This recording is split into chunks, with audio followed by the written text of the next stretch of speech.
and you're gonna be.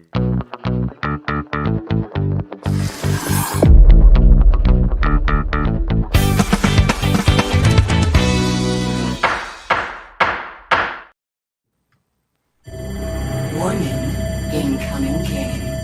Warning, incoming game.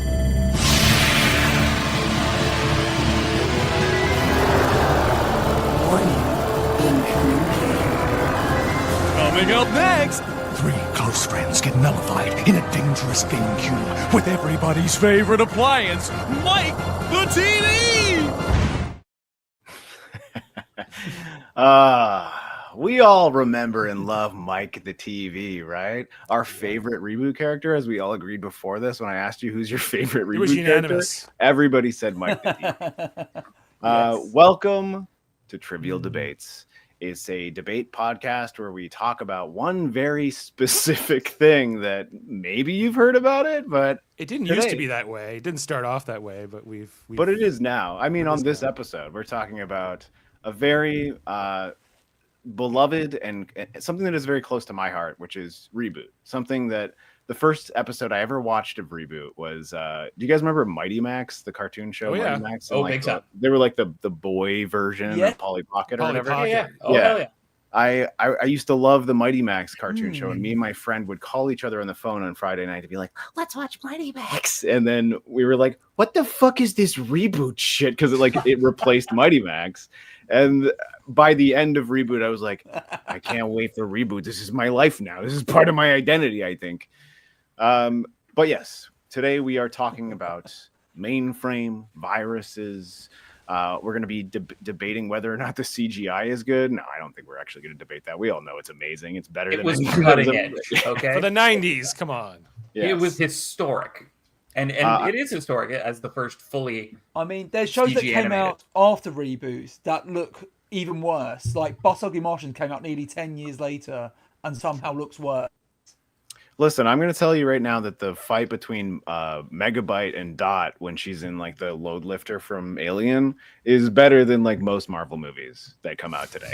Like that is way more enthralling than Captain America versus the Red Hulk or whatever the fuck is out. So I should probably introduce myself. I am Stephen Principal Office Waters, and I am your judge today. I'm going to be listening to every answer that these fellers say to the questions that I have asked. Very detailed, interesting questions, I have to say myself. I think they're the best questions that could have ever been written about Reboot, and I'm so excited to hear what they have to say, and I'm even more excited to listen to them debate their own honor in mainframe. But I'm going to go through the list of our guests here today. The first is... he's the host of Live Long and Podcast and multiple factions of the UFP. I think at this point I'm going to call you my friend, Dave. You've been on my podcast. We're pal. We're friendly enough. Yeah, we're friendly enough that I can call you my friend. Yeah, you don't call me Mr. Mater anymore. It's all good. Yes, it's now I just call you Mater, and you're like, rah, you do like the Cars Mater voice or whatever. Yeah. Like, Since that movie came out, everyone thinks my name is spelled with a T instead of a D. So, but anyway, glad to be here. And I was telling the panel, I have not. I loved Reboot when it was on, but I have not rewatched it since the 90s or late 90s or 2001, whenever it kind of closed out. So I'm going off memory here. Please forgive me. Well, that's fine. And I mean, the main question is, are you going to be nullified? Because you are kind of the underlier here. We have two very huge Reboot heads in the room with us. You seem to be lower on that rung, but we'll find out. Our next guest, though, Pat King. He's a returning champion, prepared to show you what that he's made of. Wait, what did you? Okay, I need to stop reading Chris's notes. Pat, I believe I've met you before this podcast. I think, right? You have, yeah. I go way back with both Chris and Jason, and I think we've met before. I'm Halifax, central to Halifax here, and I've been happy to be on all these shows and to come back as as of yet undefeated trivial debater. What? Really you haven't lost yet? Oh, no. I'm 2 for 2, baby. 2 for 2. Okay. Well, I mean, you did also give me the my most favorite answer of who's your favorite reboot character when we were talking earlier. And so you've already got a bit of an edge, but that also might go against you because sometimes I'm like, fuck this guy for giving the right answer. Right? Everyone loves an underdog, you know? Yeah. Everyone loves an underdog. I respect that. Exactly. Well, it's great to have you back, and I wish you luck. Maybe you'll be a third-time winner. And our final contestant here. Are they contestants? I don't know. Rob David. You were on camera earlier. You're a beautiful, handsome man, but we were having audio issues, so now we have a picture of the guy from Silent Hill 2, I think. Yes, that's correct. Yes. You are a new player away from the UK here. Yeah.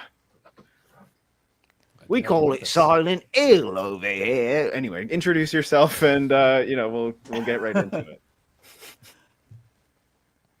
Hello. So I've been a Reboot fan since the age of 3, when I caught it on chance on TV around the time season 3 first aired over here, before it was abruptly taken off halfway through the season because us Brits.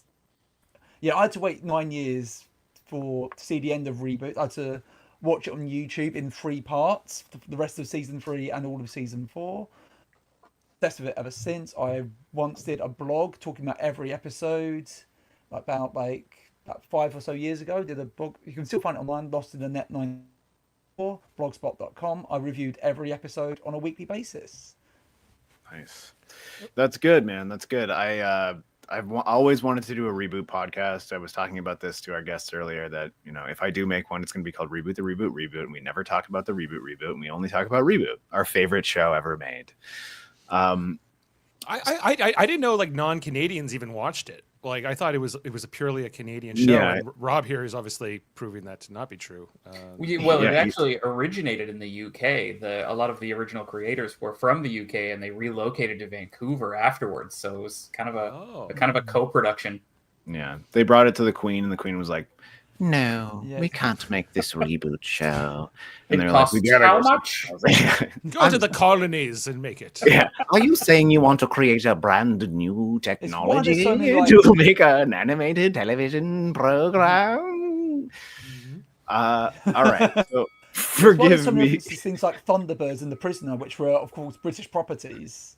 Yeah. Right. Well, I mean, part of that same story, she was like, "Can't you just use marionettes?" And they're like, "No, we can't." All right. So we're going. All right. I'm sorry. Chris is hitting the bell. He wants me to start because otherwise this podcast move it along. So the first is movies. We all love movies, but did you guys know that there are 2 reboot movies and they're both sick? I did, and if you didn't, now you do. But my question to you is, what 2 side characters in Reboot, the television show, would be best to star in a buddy cop movie, and what would the plot be? Better be good. I'm going to start with Pat, please. Oh, good. Okay, and I love these questions because pitching movies is one of my favorite pastimes in the world. I love this. Okay, so I went with a buddy cop, but the standard trope of cop and cop dog. So I'm going with Fong and Frisket as the duo. I mean, they're hilarious together. Fong, the doddering old, Mr. Magoo type dude, and Frisket just being full of piss and vinegar and, always causing havoc and chaos. In the vein of classic movies like Turner and Hooch, or if you're Canadian, Due South, which was phenomenal. Likely Enzo gets kidnapped. Bob is otherwise indisposed. Maybe he's fighting hexadecimal or something. So these 2 characters who are less than heroic kind of have to bumble their way through a mystery and rescue Enzo. All right, I think that's your time, but I gotta say, I was so excited for this question, and that is an amazing answer. I never would have put the 2 together, but that makes so much sense. Like, oh, Frisket, help me! And like Frisket, yeah, and you know, he's flipping out because Frisket's yeah. like tearing something apart or like trying to eat a And then you henchman can- or something. You can get moments where like Fong's abilities come out, but it's mostly Yeah. Frisket adventure. I love this answer, but I am also excited to hear what Rob David's answer is. So Rob, why don't you tell us what your answer is? Okay, I went for Turbo and Mike the TV purely because those two are complete polar opposites of each other, who are then forced to work together. The TV is going to be a rookie cop assigned to the grizzled veteran Turbo. Mike the TV assumes it's going to be all fun and games, like a cop show, makes references to all kinds of cop shows. Didn't take it seriously at all, whereas Turbo has clearly been around the block and those things get roughened. He's a bit like Morgan Freeman in Seven. He's like, this isn't a fairy tale. And yeah, so then Mike's got to learn to be a proper cop and take things seriously, and that's basically the gist of my pick. Wow. Okay, you know, like I said earlier, like I was really excited for this particular question, and Rob, you did not disappoint because that is almost as good, if not better, than Pat's answer. But Pat, good answer as well. But what we really need is Dave's answer to this question so that I can really figure out who wins. Well, my pitch here is a little unconventional, and I'm going with Hack and Slash, the henchmen of Megabyte. And, you know, I know that they're villainous, but I'm thinking more of a Super Troopers-esque buddy comedy. Maybe, in, you know, sort of similar to Cop Out, which was originally called A Couple of Dicks, where these guys just go around being awful police officers, competing with each other in terms of the size of their you-know-whats, or just worried about getting shut down by that oppressive mainframe government who is trying to, you know, stop them from upholding the law as they see it. Of course, we know that these two also have most of their memory removed because they have so many weapons in their system put there by Megabyte, and they would definitely you know, be just looking to use their guns when not appropriate. Excessive force would be sort of the thing, but it would be done as a comedy where, you know, and maybe they learn something by the end. That is an extremely unconventional answer because I did not expect you to pick somebody who were already completely paired together. But when I really examine it under a microscope, which I have next to me, by the way, that's also a very beautiful answer. But I do now need you all to get really into it, and you need to argue why yours is better than everyone else's. Please fight. Mine will be funny. Well, I think that the other two are funny as well, but mine's funniest. So would mine. Funny, sure, but I feel like for the My buddy issue with cop Hack and trope, Slash is they're too similar. yeah, I mean, they wouldn't really have the capacity for growth over the show, I don't think. There would be no And growth. yeah, you don't have a dynamic, you know, with buddy cop. You always want these two like disparate fish out of water. You want the odd couple. You want, you know, the by the book, the good cop, bad cop, that dichotomy. And I don't think you'd get it with that. And I mean, kind of the same issue with Mike the TV and Turbo. You know, kind of one-dimensional characters who we never really see struggle in a lot of ways. I think Mike the TV maybe has the capacity for a little bit of change, but he's always just going to be Mike the TV at the end of the day. And for a buddy cop movie, obviously you want one or the other to kind of grow and learn from their partner. Yeah, like That's exactly what I was going for. See, Turbo, he's no nonsense. He's by the book. Mike the TV, he's the complete opposite. He's goofing around. He's so annoying. His TV remote ran away from him, and he is now the newest cop on the block. And he thinks it's going to be like a show. Turbo knows how gritty it gets dealing with viruses and the like. So, but Turbo from Mike learns to take things a bit seriously, and Mike learns the opposite. So they learn that there is time to relax and there is time to get serious.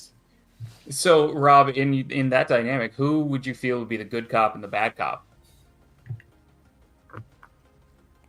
I'd say that is, it depends on how you look at it. I'd say maybe have. So Mike's kind of would say probably the good cop, just because he's more willing to cut some slack. Turbo, he once tried to blow up Mainframe just to get rid of a web creature. So that's bad cop energy, right? That is extreme. Yeah, that's like borderline, Gestapo. That's psychotic. But I feel like with Fong and Frisket, you're gonna get it's just a very clear dynamic of complete and utter chaos, yin and yang, complete calm and placidness, and it's very clear, disparate relationship that they have.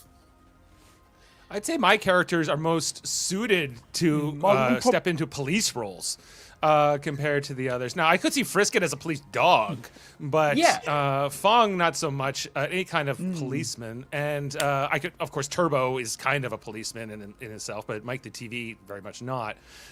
So I don't know. There's a bit of a mismatch. I just see Hack and Slash stepping into that. Now they did switch sides in season 3. They could have a bit of reform, but I think that they would just be terrible. One problem with Frisket is he doesn't talk. So part of the buddy cop dynamic is they've got to play off each other and talk to each other. Fong is going to have very one-sided conversations with Frisket. You sure? Don't tell me Frisket isn't expressive. He can communicate, and he has great comedic timing. And communication, obviously, it's a film. Show, don't tell. You don't necessarily have to have dialogue, exposition if you're telling a good story. And I think Reboot really knows how to tell a good story without leaning on excessive dialogue. They love their dialogue in Reboot. Some of these characters. That is true. But they visually they tell a good story. Oh my god. Chris, I don't know if I can do this. Chris, our producer, step in for a second. What am I supposed to do? All of these are good answers. What am I supposed to do? Good answers. Pick one? Who? Yeah, you got to pick who won the debate. Got some heavy hitters here today, baby. I think in terms of a debate, I'm leaning towards Rob, but in terms of the movie that I want to see, the Turner and Hooch of it all, is Pat's answer. Yeah, but it's not about what you want to see; it's about who won the debate. Okay, can I go grab my Reboot Pog from the other room and just flip it? Hold on, I'll be right back. Wait, Pogs are back? They're back, just like Reboot. It's the 90s all over again. Reboot's back. It's in back Pog form. In Pog form. It's back in Pog form. Yeah. This is an unconventional way of judging, but I suppose I can allow it. Remember Alf? All right. I can't find my Reboot Pog. I had it on the shelf. I even see the dust ring. I don't dust enough, and I can see where it is usually. I grab it for luck. Okay. Is this allowed, Chris? Can I get 15 more seconds on the clock for each of them? Is that possible? We can do that, yeah. Okay, so I'm sorry, Dave. Your idea is very I'm out. The Hack and Slash movie is coming out next year. You're gonna be excited. You're gonna be so sorry.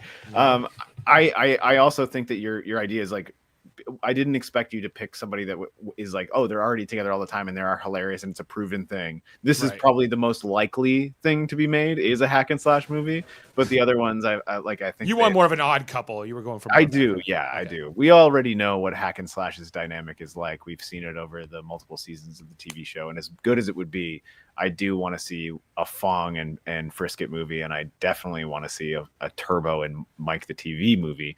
So I'm going to give you guys 15 more seconds. You have to, in 15 seconds, really convince me why yours is better than the other. Don't worry about pumping up yours. Maybe shit on the other one. Or do whatever you want. Get 15 seconds each. Yeah. So, Rob, you're going first. 1, 2, 3, go. Okay, so with my one, you've got the odd couple dynamic between the two, and of course they're bit polar opposites, whereas Fong and Frisket already kind of know each other, so you know what you're getting. Mine. Okay. Rob, you fucked up. Pat, go ahead. Yeah, I'm all done. Well, in my case, I mean, Fong and Frisket are iconic characters in the show. Yes, they're tertiary characters, but everyone loves them already. Turbo, how many episodes was he in? Like, he's not going to sell it. People are going to be like, who? Like, Mike the TV, yeah, he's got some staying power, but, people are going to go, who the fuck is this generic dude? Oh no, Pat, your argument made me want to watch the other one more though. Like, who the fuck is Turbo? What's he all about? I want to see more Turbo. You're right, Pat. I do want to see more Shit. Turbo. Fuck. Yeah. This is actually, I didn't expect it to be this hard, but I am gonna go with Rob's answer because as much as I want to see the Fong Frisket buddy cop movie, I do think a more interesting story could come from Turbo and Mike the TV. And Pat, I know you were trying to defend your own movie, but your thing of being like, "Who is Turbo? Why is he even interesting?" Yeah. Like, you know what? Why is he? He's Like, been in like one. let me see an hour and 20 minutes of why he's interesting. So, Rob, you are the winner of round 1. Congratulations. Good job, Rob. All good answers, by the way. All good answers. The next round is television. And we all have seen a TV at one point. One of us even had a TV in their answer for the last round, Mike the TV. But in this round, we're talking about Reboot the Reboot, a pitch that I have given all of you before you even started talking about any of this. But what I would really like is for you to pitch me a modern reboot television show. And, forget about that god-awful bag of barf that we all had to watch that one time in 2018. And give me your favorite interpretation of Reboot. And maybe just tell me what the first episode is. And Pat, you're going to be the first one to kick it off for us here. Please.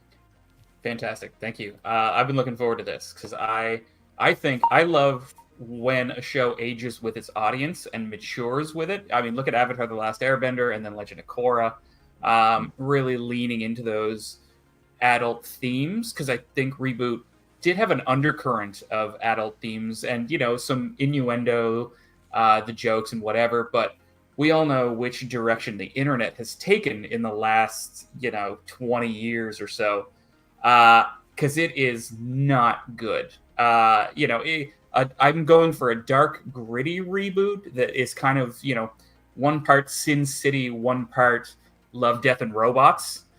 Instead of calling it Reboot, call it Mainframe. Make this city its own character and make the Guardians the hard-boiled detectives and, dot matrix and hexadecimal, like, femme fatales, and really lean into the intricacies in the day-to-day. All right, Pat, your time is up. That's a very cool answer. Like the dead internet theory. Like that's such an interesting concept. I like that a lot. We're gonna have Rob go next. And Rob, can you beat the dead internet theory, please? So my story's kind of picking up a couple years after the series ended. And so it's years after The Hunt, which was the end of season 4, and Megabyte has been cured of being a virus, which says Bob's theory is supposedly correct, and other Guardians have started putting this theory into practice. And Megabyte, who's the sprite, seems willing to atone, but the citizens of Mainframe aren't so willing to forgive him because of all the horrible things he's done in the past. But while this is all going on, former viruses are gathering together, wishing to return to their viral ways. But who is their leader? Damn. And that's also interesting. Do you have more? You got 15 seconds. That was all I had written down. That's fine. That's fine. Honestly, very strong, man. Very strong. That's really cool too. I mean, I do love the fact that you're picking up right from the end of the original, but we have Dave to conclude us here, and let's see what Dave has to say. Oh, thanks for having me here, Stephen.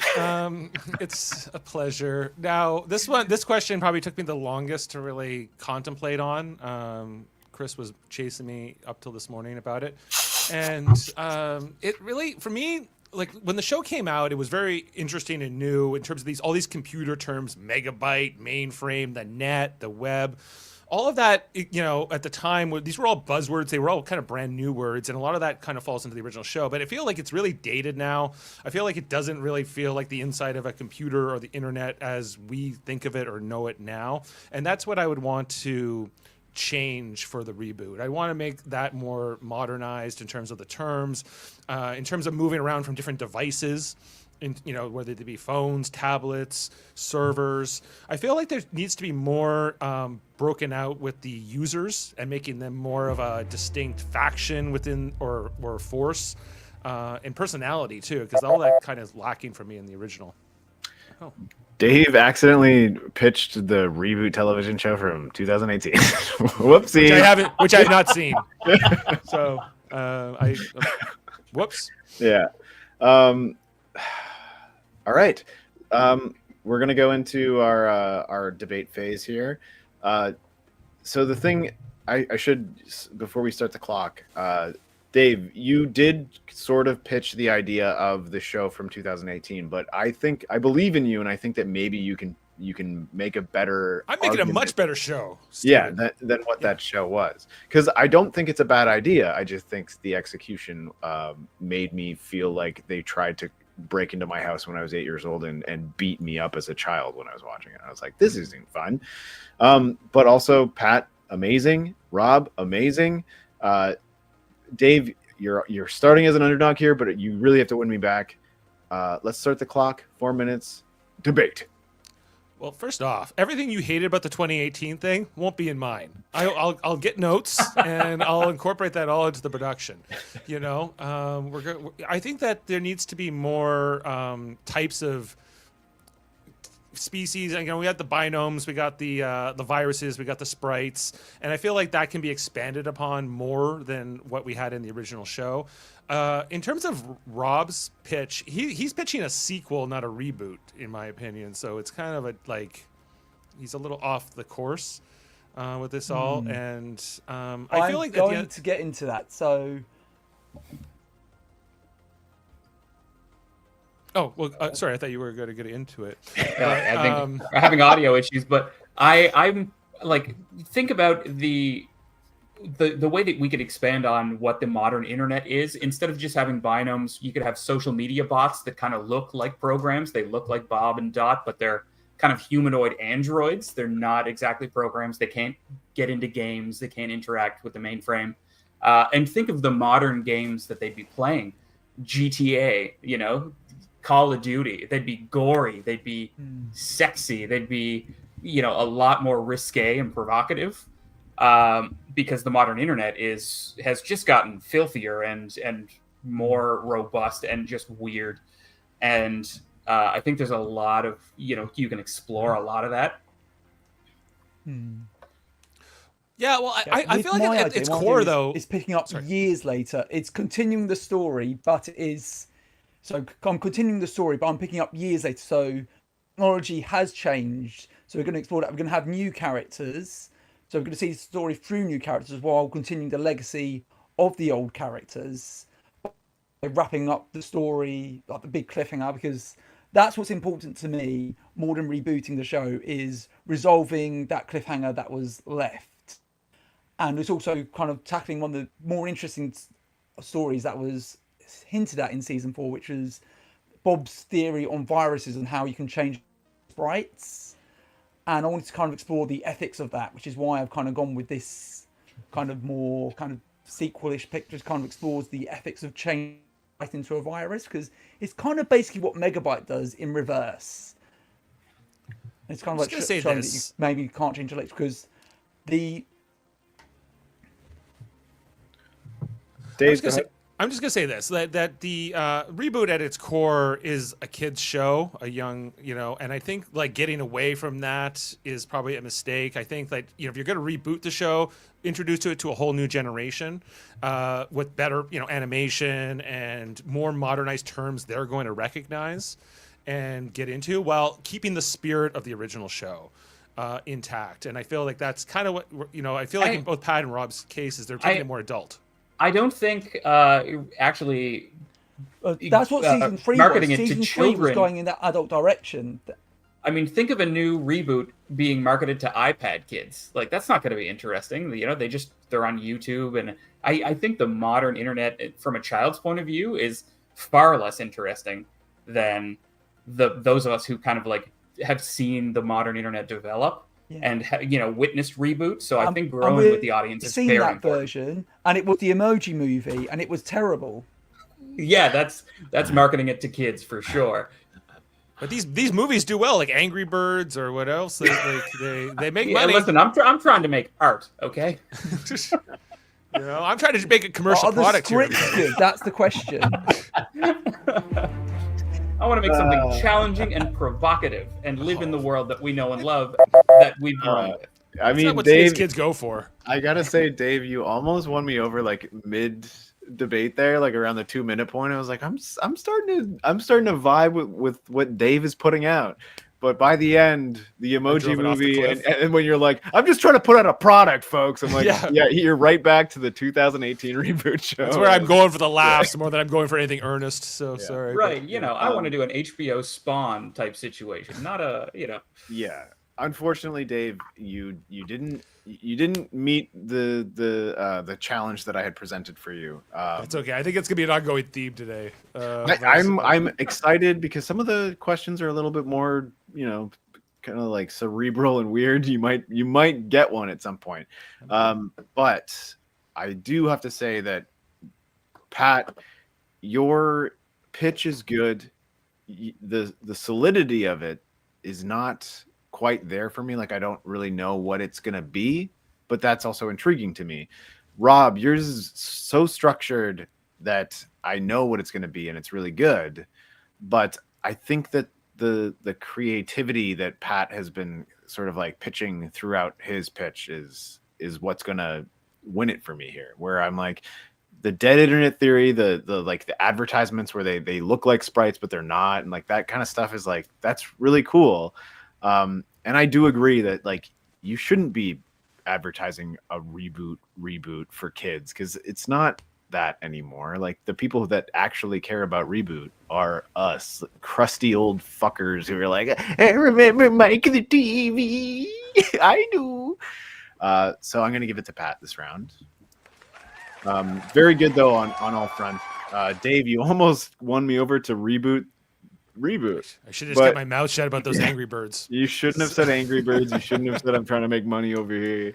I'm trying to. Well, I think what I did mean was like maybe going for a new set, like a new generation, would be worthwhile, because if you want. No, but I do like that you focused in on the idea of the users, which that's where I thought you were going to go with it, and you didn't. And I was kind of waiting for you to tick a box that you didn't quite tick, because the users are one of the most interesting parts of reboot. And to me, if I was to do it, I would be like, make a user a god. Like, they come in and they're like, I'm a god in this realm, but or a whatever. cruel sociopathic god. Exactly. I mean, like, what the fuck have you done with a computer lately? It's like, so I almost think that like Dave's pitch plus Pat's pitch plus Rob's pitch, we should just be in a writer's room together. Exactly. It would be a great show. This Megabyte has a cult. So hard is because half the time I have to not argue for other people's ideas, where I'm just like, actually, that's really good. You got something there. I like. Yeah, like, we cold open with a Megabyte cult. It turns into the fact that we have this dead internet theory with all these weird ghosts and advertisements everywhere, and then there's a user who's a god. Okay, sorry. Which is also. So I know we've got a wild card question coming up, so we're gonna get back to this because it's another pitch one too. Right? Yeah. Okay, so my wild card answer does tie into my pitch as well. And we're going to develop a whole show by the time this episode's done. I think this is how we make reboot revived, guys. So the third question is music. We all like music. We hear it sometimes when we're walking around in our day. Sometimes we purposely put it into our ears to make ourselves feel emotions. Sometimes we put it in our ears to cry. Sometimes we put it in our ears to laugh. Sometimes we feel jacked up like we want to fucking punch. But my question to all of you is that so many characters in Reboot have their own specific themes.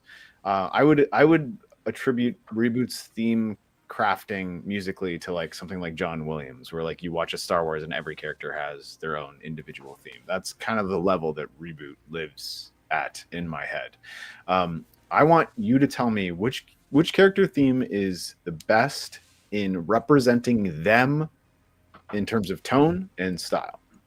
And Rob, you're going first this time.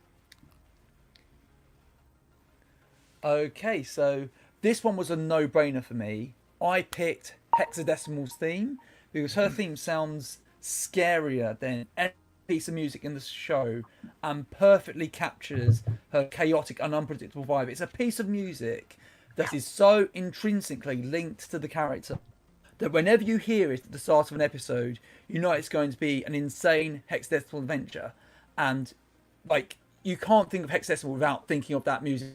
Kind of like the kind of that sinister kind of piano, synthy piano at the start, the kind of the do do do do do do do do do piece of music ingrained in my head for nearly 30 years at this point. So yeah, and I don't think of any other reboot characters whose music is intrinsically linked to their theme tune, then Hexadecimal, and I'll end it there. All right. I mean, love Hexadecimal.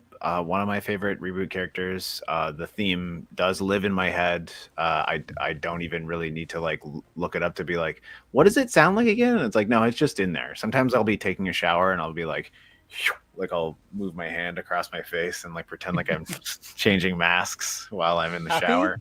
Happy. Sad, happy, sad, happy, sad. Yeah. Very good answer. We're gonna go with Dave next. I'm interested to hear what you have to say on. Me too. Go ahead. Dave. Okay.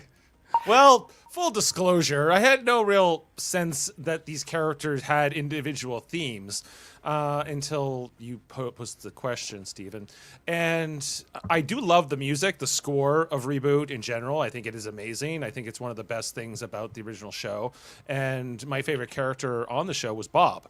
And I'm going with Bob's theme from the show, as it's closest to me as like the main score, sort of like the overarching narrative of the show in terms of like the musical background and everything else. And I don't know, Bob's the hero, man. Bob's the main character. He's why I fell in love with the show, and I would want, every time I hear his theme, which is not really any time until recently, I love it. So that's it. I mean, you're right. His theme is the Reboot theme. So yeah, like I agree with you, man. That theme is dun, dun, dun, dun, dun, dun, blip, blip. Like it. That's what you think of when you think of Reboot. But we do have to hear from Pat King. I'm very interested to hear yours because you seem like a real Reboot creep like me. Go ahead. Right. So I almost picked Hexadecimal's theme, Painted Windows, but I didn't feel like it suited her character quite as much as. So I didn't pick the Mega March, which is Megabyte's theme, which I love. It is kind of, because it has flavors of the main theme, uses the same scale, a lot of the same tones and things like that, because he is just as much a part of Mainframe as Bob is. He's kind of the seedy underbelly, so his theme takes from the main theme.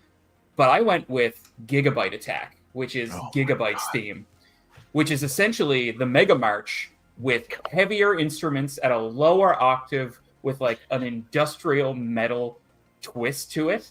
And I think it just suits his character. Like, look at the guy. He's terrifying. I feel like it suits his character so perfectly.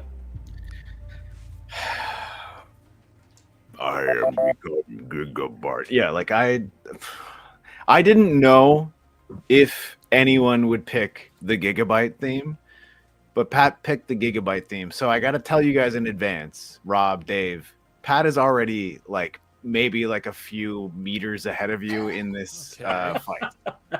But if you can mend and defend, I should say. Mend and defend. Yes. If you can defend yourselves. But Pat could almost sit this one out and you would have to be just kind of like battling each other at this point. But I won't. I'm just trying to remember how you originally phrased the question, like which theme best encompasses the character, right? Yeah. Yes. What theme in tone and style encompasses that character, because there are so many, and nobody. I think I said to Chris before we even started this, I was like, hexadecimal theme will win automatically because I love hexadecimal, and Captain Capacitor's theme will win automatically because I love Captain Capacitor. But Gigabyte was one of those ones that I'm like, no one's going to pick Gigabyte. And if they do, then, that's like deleting the internet. So here we are. I'm going to start the clock in a second, but I just want to let you guys know all good answers. All good answers. Pat, best answer. But anyway, okay, here we go. Yeah, like I think this ultimately comes down to Okay, so- personal taste, of course. All the music round usually does, so it's hard to get like technical about the answer here. But I think that both of their themes are for villain characters, and mine's for a hero. So they're going to have that juxtaposition. I'm sorry if I don't use that word enough. Juxtaposition, yeah. Yeah, I don't use it enough. I didn't realize I would have a hard time saying it. But You pronounce the X weird. but like in terms of like what you think of when you think reboot, do you think of Bob's theme? It's such a great intro, and I don't know, that's just aesthetically what I enjoy more than sort of these dark, broody, bangy kind of empire marches that these other two kind of bring in. Hexadecimal more of like a sad, weird kind of a theme. My one issue with Bob's theme is it plays for other characters as well. Like I'm pretty sure, like later on in season 3, it plays the point where Matrix he shoots down a virus, he guns down like a praying mantis virus, and when you pan up and see Matrix standing on top of a ledge, it goes da da da da da da. It's kind of got like slightly different instrumentation, but it is still recognisably Bob's theme, and it does play again for Matrix later on when Bob calls him Matrix. It goes, da, da, da, da, da, da, da, like a kind of like heroic kind of thing. So it is linked. I mean, it is kind of Bob's theme, but it's also plays for other characters as well. So I wouldn't say it's exclusively Bob's theme. Wasn't Matrix Bob, or wasn't he like a version of Bob or something like that? Or am I not getting that right? He was Enzo. He was Enzo. Okay. Dave. No, oh, you mean No, oh, Dave, sorry, you Enzo go, Matrix. You're cooking, buddy. You're doing good. You're doing real good. No, who am I thinking of? Who's Bob? No, Bob, you're doing very good. Bob becomes everything- another person, right? Like he becomes like this other alias for a while named Glitch Bob or something, or no? What am I thinking of? Sorry. Yeah. Dave, you're doing good. Glitch Bob, yeah, that was Going. it. Yeah. Nobody needs to help you. You're doing good. Pat, you need to speak up. Oh, Cursor. I'm thinking of Cursor. I think I'm still good.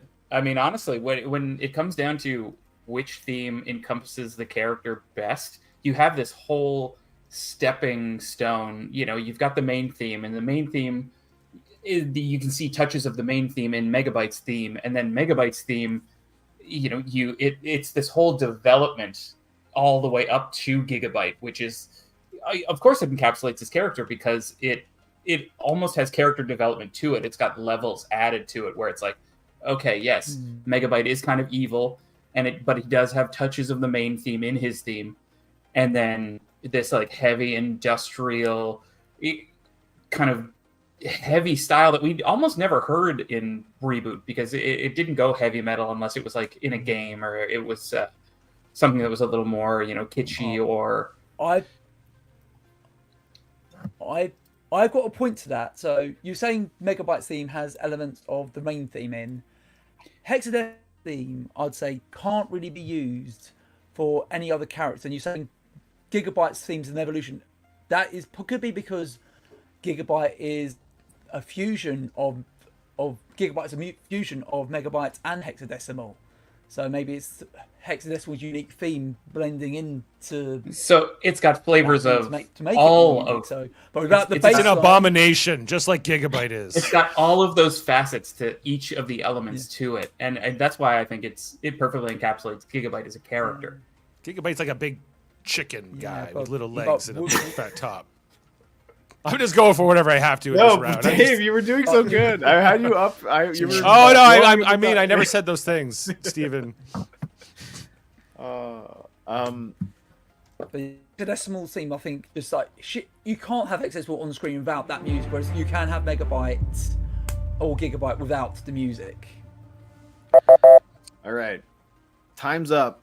Rob, you did some really good debating against yourself the entire time. You didn't really talk about your own choice. All you did was kind of elevate the other two. I hate to say that, but that's the truth. That's what Well, happened. That's You what I was made saying me bel- earlier. you made me That's the believe hard that part. Pat had won already. I mean, you didn't make me believe that. Pat made me believe it by choosing the song that I thought no one would choose. I'm like, no one's gonna know. Dum, dum, dum. Dum, dum, dum. Dum, dum, dum, dum, dum, dum. I'm like, yeah, I love Gigabyte's theme is the best. But in terms of what I asked and what I got, you didn't do it for me. I'm sorry, Rob, you're out. You're out. But I'm gonna say that Pat and Dave, you guys, this entire time, were arguing almost for in the exact same way for your themes, and Rob was just supporting you guys with what he was saying, and Right. I have to say that Rob supported Dave a little bit better than Pat. Like he did bring up the good point that like Gigabyte's theme is an amalgamation of Megabyte's theme and Hexadecimal's theme, and it's beautifully crafted. It's amazing. It makes you scared. But Rob, you saying like Bob's theme is also Enzo's theme? Why? And it's like because he copied his fucking remember when he copies his code into like That's he right. is a part of Bob, and like all of the stuff you were saying just made me be like, Dave is right. The main theme of Reboot being I stumbled Bob's into theme, it. but also Yeah. being everybody's theme is the best theme. It's the best. So Dave wins this one. I can't believe it. I'm amazed with myself. And No, Dun, dun, that- dun, dun, dun, dun, dun, You dun, mentioned dun, dun. You mentioned something, and it gave me little flavors of like Indiana Jones, and I was like, oh yeah, like the Indiana Jones theme. I think the plays moment when that Dave Indy's not, said, like- "Isn't Enzo Bob?" Like he copies himself. I'm like, Like, yes, shit. that did happen. Yeah, he copies his code into his icon, and he becomes a little bit of Bob. They share the same. And that code. happens with He's Megabyte right. too, doesn't he? Get a little bit of the Oh the yeah, Guardian code in Megabyte him has a too, right? lot of Bob in him, and I think he wants more Bob in him, but he doesn't get it. which I'm pretty sure is a Rule 34 that you can Google. Like that. No, I created a new page. It's called Rule 35, and it's just Megabyte and Bob fucking. So we're going into history now, and we all love history, right? The Titanic sunk one time in 1912, I think. And, Oh, yeah. like there was a bunch of wars that happened, and there might even be wars in the future. Future wars. One second. Is it history or is it sports? Usually we which do way to- sports after music. Oh, Yeah. you know what? Let's rewind. Let's go back in time. History is history. We're going to sports. So you guys have kicked a ball, haven't you? Yeah. Yeah, you guys have hit a ball with a stick. You guys have punched a ball. Once or Slapped it twice. with a stick. You guys played punch ball once? Yeah, where you punch the ball out of the air and you punch it back at the other people and then they punch it. Yeah. So anyway, the sports question, I put an E in front of it, and we had a lot of me and Chris had our own trivial debates like for days and days about this because he was like, people don't like esports, and I was like, Chris, Okay, all right, hang on. That is not what I said. Listen, I was not what I said. Right? what did you say then? I said generally it's a sports question. You justified that it should be considered esports because it's computers, and I was like, yeah, okay, there's a thing as esports, and I said yes, and I figured that there might be some old school heads that enjoy the show that might put up a stink They about want to be sports like, or esports but I or whatever. want to know if it's a cricket question or a basketball question. No, it's Yeah, okay. not. Well, either way, either of it's those. esports. So And I think Yeah, they no, did a good job of I connecting. raised an eyebrow as a co-creator of Trivial Debates, but I was like, Yeah. yeah, it makes sense because people And do as go our watch these resident elderly competitions man. and stuff. Sorry. So yeah, esports So- counts as sports. yeah, that's that.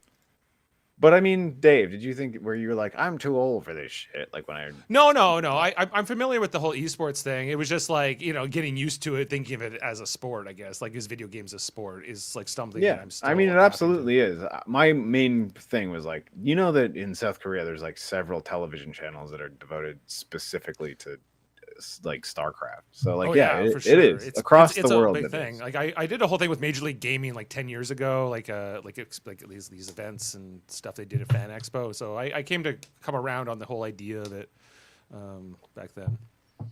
All right. We just were waiting for Pat, sort of, while also being funny.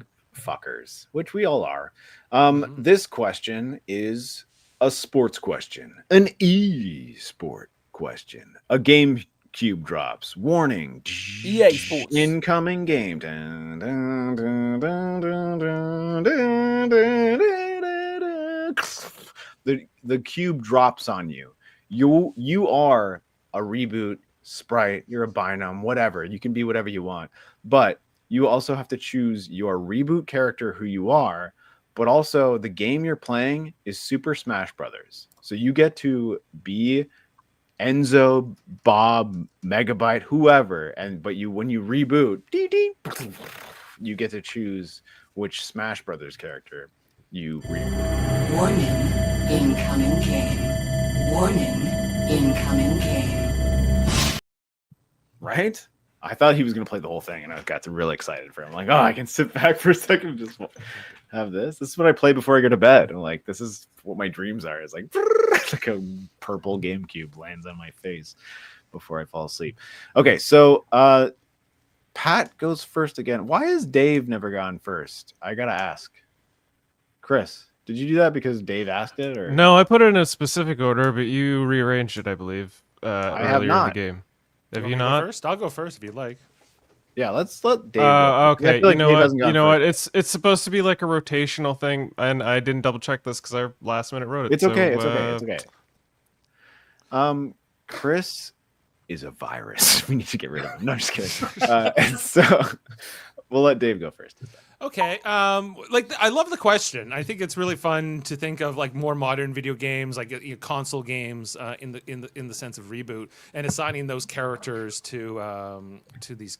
And I played a lot of Smash Brothers. The automatic connection I made was Kid Enzo Matrix as Link, just because he's young, he's scrappy, he's got that energy. Give him that little sword, and he's gonna come right at you and bust you up. I think it's a good mesh of these two characters, and I do love this little image with Enzo as Link. Green good job to faced, Chris. yeah. You know, so it's not much more complicated than that. I just think He even did the kills- fingers. Look, the fingers are green too. Sorry. Yeah. Yeah, so like I think that he would just slot right into those abilities and skill sets that come with the Link character from Legend of Zelda. That is a great answer. I would probably link those two characters together as well. Dave, you're already at the top. Yeah, I know. I said link on purpose. Take You're me already down at the from my top, but I mountain. mean, you did go first, so we have to see what the other people have.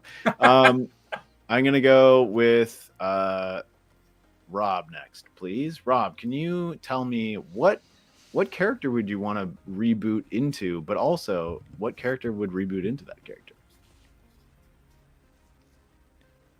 Okay, so I went for Matrix rebooting into Cloud from Final Fantasy VII because both are grizzled mercenary type characters who have somewhat aggressive temperaments. So I think Matrix is the character of Cloud pretty seamlessly, and as you see in the episode Icons, where Matrix rebooted into like the cross between in Conan and William Wallace, Braveheart.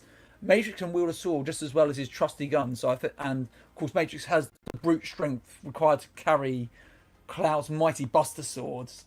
He can cause some major damage with that, and I think that will allow him to coast through the Smash Bros thing and avoid being nullified. Damn. Man, Dave, he it basically there. took your answer and he added guns and said, Muscles. I'm going to take the older version. It's I'm gonna basically be the older. He's got a bigger sword. Yeah, I'm seeing double over here. 4 matrices. So we're going to go with Pat now. And I'm really excited to see what you have. You're gonna love this one. I hope so. Because I am a pervert raised by the internet. I am rebooting into hexadecimal as Bayonetta. Tremendous step on me mommy energy. They have the exact same energy. The haughtiness, the honestly, you wouldn't have to change most of the emotes, you know, those big histrionic motions. And the cackling voice. Just come on. The internet would have its way with this. This is Rule 34 fodder if ever there was. And we know that a lot of games have staying power if they can create that kind of content. Look at Overwatch. Look at Marvel Rivals. Gooner content sells. It's also, I mean, Bayonetta is a pretty top tier character if we're talking just straight up Smash Bros. Mechanics. This is also sort of like a deep. Okay, your time is up, by the way.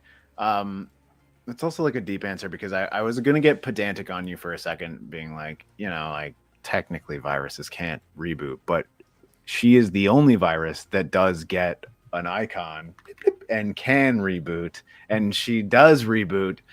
So your answer stands. And as much as I like the two horny answers of Rob and Pat, you sick fucks, both of you guys just want to fuck the characters you created. Horniest. Dave is like the innocent man being like, I got the Enzo and Like, Link, hey. like I like.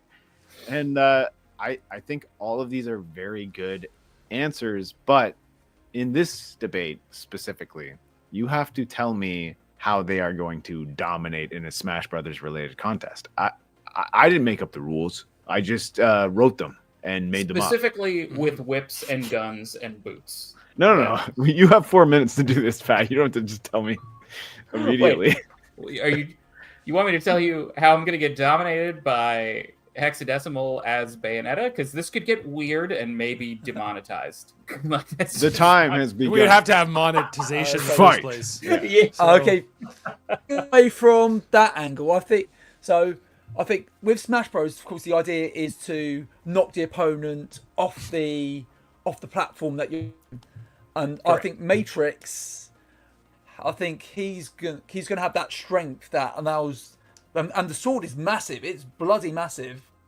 The sword, he's going to be able to swing that and cause some massive damage. And it'll only take a few hits, less than the other character, to knock the percentage meter up and up and up until poor little Enzo goes flying off until You're going to have to land that blow there, Rob. Kind of Enzo dangerous. Link is going to be so fast and stealthy and quick and got the dexterity that you're never going to land a shot. And if you do, he's got a shield anyway. He's got the built-in defenses. You got to wield this heavy sword that's going to be a burden for your character. And he's just going to get in there with that little Matrix is fucking buff. He can handle it. Yeah, he's old and slow now. He doesn't have the quick, young spryness of Link/Enzo coming into this. Sprite Link is good. Sprite Link, Enzo, like that's two sprites together, man. I think that Dave's doing good. Sprite on sprite action here. They're going to be fast, quick, maneuverable. And I'm not super familiar with Bayonetta. I'm guessing she's a woman that shoots guns. Well, Pat, why didn't you tell me about the gun shoes that Hexadecimal has on her face? Right. So Bayonetta, her entire outfit is made of her hair, and she can control her hair a la Medusa and create these often she'll create guillotines or cannons or all this insane weaponry out of this hair. But she also has guns in both hands and on the heels of her shoes, which, is intense. She's also a pretty high tier character. I did look up some Smash Ultimate tier lists, and I believe the only character that could kind of match up with her, I think Cloud is also an A+ tier character in the game. But Bayonetta had her own 3-game series, in kind of a Devil May Cry beat 'em up situation. So she is a very experienced brawler in every way, shape, and form, and was one of the newer additions to the Smash Brothers canon.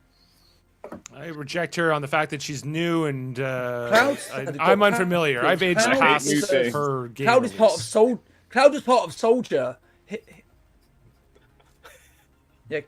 Cloud is part of Soldier. He's all the experience of learning how to fight. So Matrix will, when he reboots into Cloud, he'll not only have his experience of fighting the games for years, so he's played a few games, but Matrix, he's the more experienced gamer, and Cloud's got the experience of being part of Soldier and fighting Sephiroth and Avalanche. So Yeah, but what would you rather he's- be in a fight? An think he's- experienced he'll have the soldier or an skills. absolute fucking lunatic? Which is exactly what hexadecimal is. I would much rather fight a soldier than an absolute lunatic. I'd rather be Link. He'd be fast and quick. He can hide. He can get in there with Yeah. the stealth. He can get a little stabby action, before you know it. He's going to be very exciting. Yeah, but exciting the question to watch. is, will we have access to our powers? So, okay, that was actually way more interesting than I thought it was going to be, because I thought it was going to be you guys just being like, fighting is fun, but Pat looking up actual like statistics, being like, well, which character is the best? Because he could have I've rebooted played into competitive anybody, Street Fighter. but he chose a sexy character because he's like, well, it's a sexy character. We've all seen Reboot. But also Dot one of the top tier often reboots into a sexy character. We know how it works. But Dave was winning me over the whole time, just being like, I'm just here to fight. And I kind of liked that.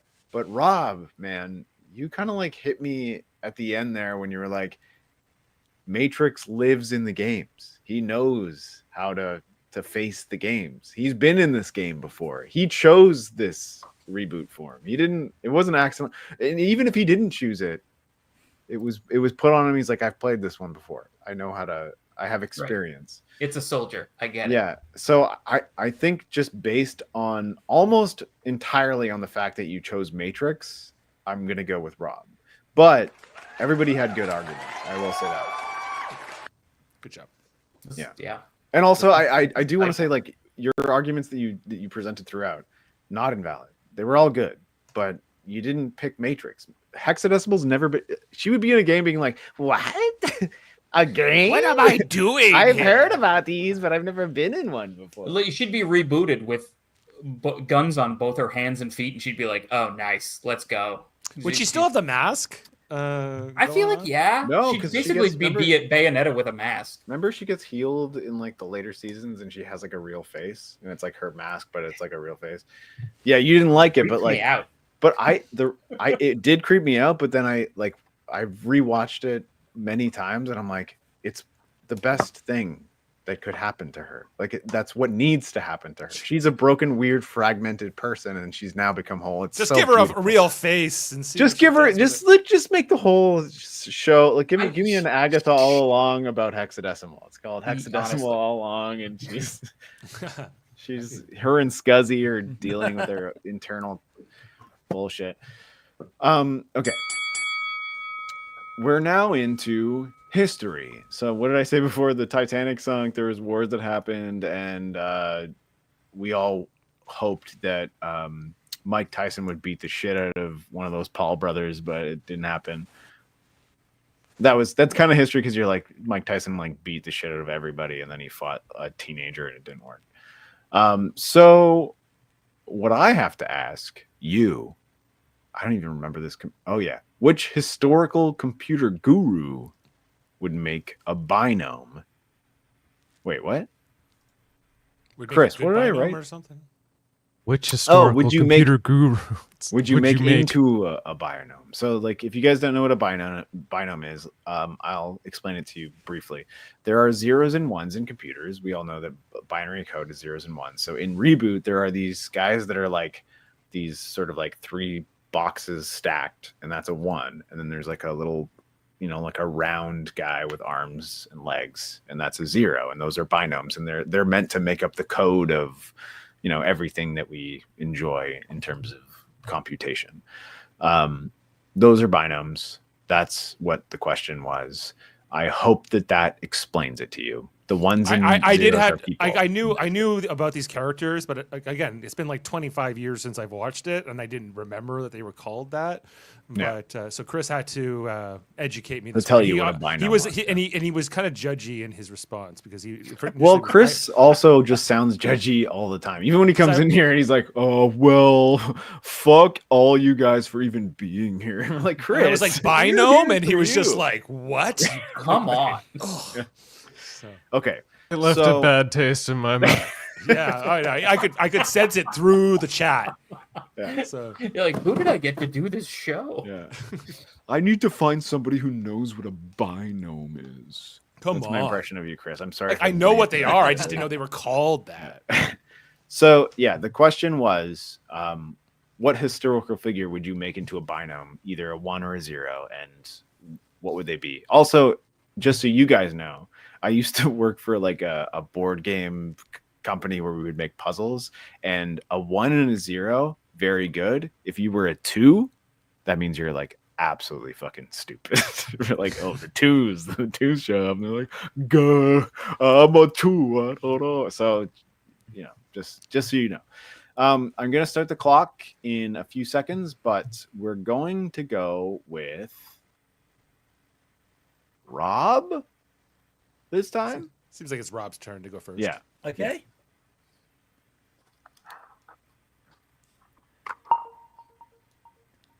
Okay, so I have gone with Steve Jobs purely because I think we could have a lot of fun having Steve Jobs as a binome.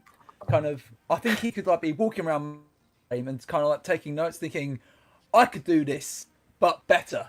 And then he goes off and makes his own system somewhere else, but with things different, just to make them different for the sake of differences.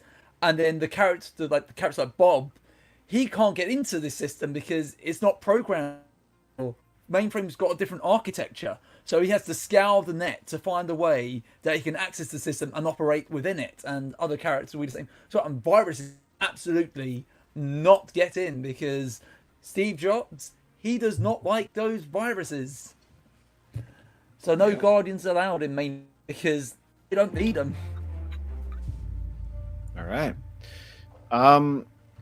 I like that answer. I also love that little doodle. Whoever made that, I'm sorry, I called it a doodle. I literally. Okay, well, Yeah. you know, I was anytime gonna anybody ask- calls my drawings, a I was doodle, gonna say, like, did Steve Jobs like put his mouth through the shirt? On that I like the purpose? glasses, like the one glasses. I like lens. that too. Yeah, because I guess when you make a binome, there's this choice of whether you make them a 1 or a 0, right? And what's going to be the best adaptation? Yeah, because the zeros have 2 eyes in the bottom. I mean, the mouth in the shirt was meant to, because he wears turtlenecks, so it was kind of. So his shirt goes over his mouth because he's got a turtle. That's smart thinking there, brother. I think you did a good job. I also said I was going to draw all those, and I didn't because I'm bad at everything. But It's okay, I got it done. Let's go with Dave. I know. All right. So Dave, who would you turn into a binome?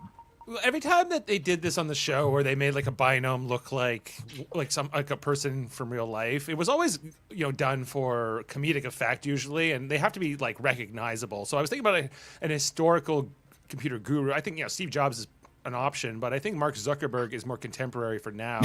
And so, again, his mouth goes through his shirt. Wait, too. he also has a turtleneck on. That's where they put the mouths on the binomes. It's where the mouth sits in the center. I I know, don't. I realize you used some sort of AI thing to do this. I shit did not. I spent fucking hours piecing these together with circles and squares. Yeah, This looks exactly like the other one with different hair.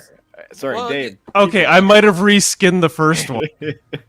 I think from a personality point of view, I think that Mark Zuckerberg, the android, would fit very well into this computer binome character as well. And just you go, oh, I know who that is. I know it's Zuckerberg, right? So I think we might retool the illustration, but I think that it would work well here for practicality purposes. All right. I mean, yeah, Steve Jobs, Mark Zuckerberg. I feel like we have a trend here. I don't know if Pat's gonna break it, but Oh, I'm already gonna go on the attack. Start this fucking clock. Okay, neither of those guys are computer gurus. They are corporate gurus. Oh, They are garbage. So I went with the only real computer guru, Steve Wozniak. yes, Woz. yes, he's a roundy. So He's this a is he's the only 0 binome. And also, Steve Jobs wouldn't exist if it weren't for Steve Wozniak.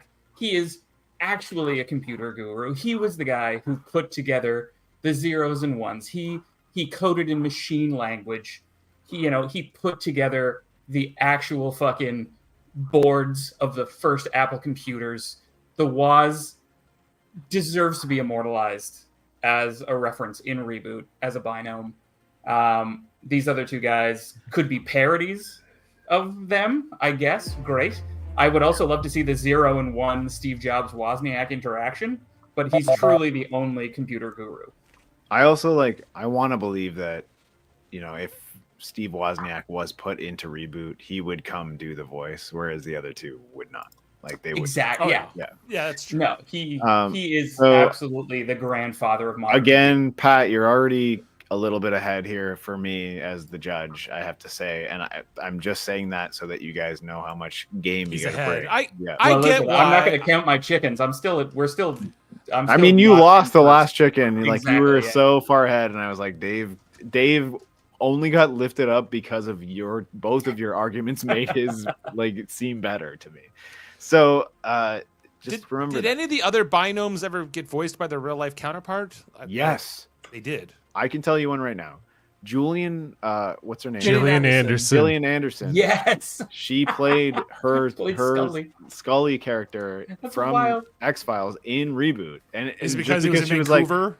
just because Yes. it probably was that, but she was also available. She was also like, I'm available, and also this seems like a fun thing. She's a fan of the show. Yeah. Oh wow. Okay. I think I she can was see married to those someone points. who was working at Mainframe at the time. Yeah. Okay, everybody calm down.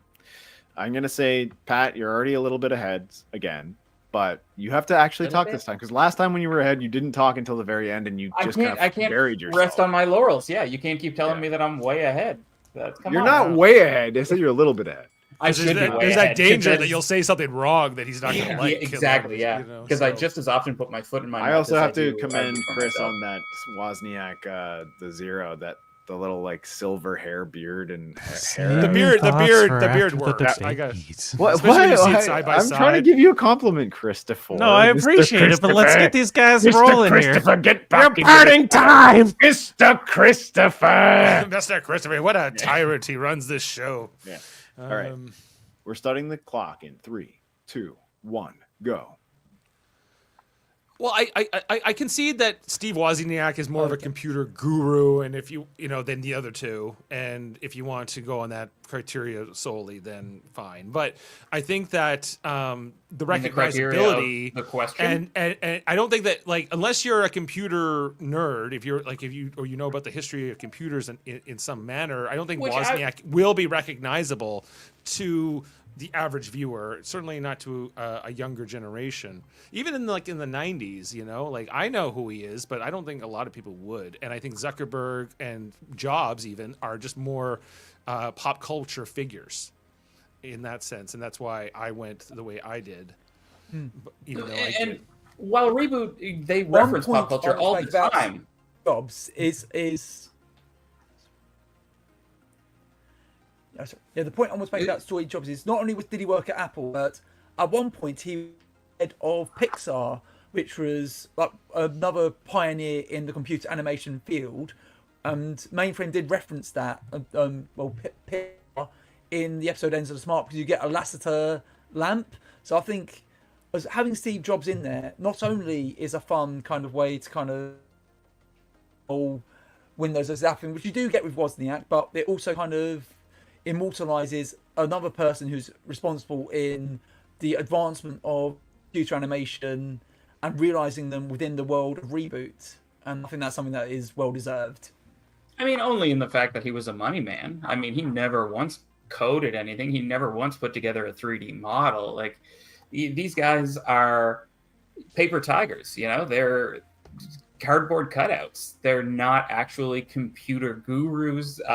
And the fact that they wouldn't be recognizable or that they wouldn't be appreciated by the fans, I think it's the most obscure references that make Reboot charming, is when they really get to the deep nerd stuff and you kind of point at it and go, oh, I know that. It's something nerdy. You want the esoteric stuff. You want people to kind of point and go, oh, I thought I was the only person who knew about that. And Wozniak is the fucking guy, right? People who know computers, they know he's the backbone of that whole thing. Sure, but like, well, okay, like I think Zuckerberg is a programmer who became more of a businessman. Like he's, and I think that Wozniak kind of stayed truer to like the computer side of it, but he's not nearly as famous. He's not nearly as, and I think if you, he's the only one of the three who's not a fucking sociopath. But it wasn't about. The only one, he's the only one who deserves to be immortalized. Yeah, he's right. Oh shit, Dave. Pat, you're way ahead now. By the way. All right. Well, I feel very vehemently about this. Okay. This one was hard because I didn't think of Wozniak, but I think computer gurus, like when you think of them, you tend to more go to like the Jobs and the Zuckerbergs in your mind. At least I do first, but knowing that they're not necessarily the backbones of these things. Like I always thought about Elon Musk being, even though he's not a computer guru either, but just some kind of like, you would know. No, that's keep Elon Musk away from Reboot as far as possible. I do not want to. We don't want Absolutely. the binomes giving their heart out to everybody or whatever. Yeah. For me, it was either a better virus. Steve Wozniak. It was either Steve Wozniak or Gabe Newell from Steam, who are both kind of like rotund, bearded, like jolly computer devs. And I don't know if you know Gabe Newell, but he created the Steam platform, and it's like Valve and Half-Life, and he was on the ground floor of like modern computer gaming.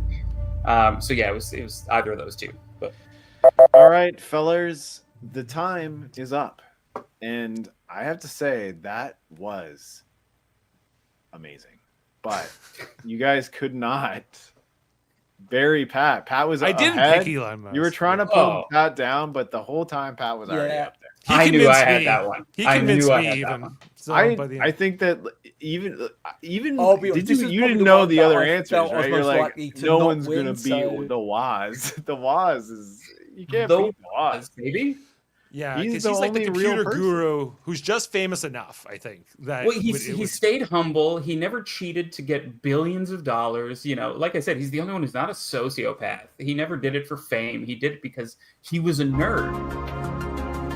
He's not a billionaire, and the reason that he's not a billionaire is because he's not a fucking disgusting asshole, and that's why Pat wins. But also, like the one thing that solidified it for me, Pat, was when you said he's the only one that deserves to be immortalized in Reboot. Yeah. And I was like, you're right, because a lot of the pop culture references are characters. They're not people necessarily. But he is a person that they might actually do just as like a deep cut. And I thought about that. And I was like, you're right. One of the you're things right. That the animators would put in because the animators are nerds themselves, and it's like, no one's going to get this, but we're doing it for us. Yeah, but they specifically wouldn't put in Elon Musk or Jobs or the other. Unless they were making fun of them.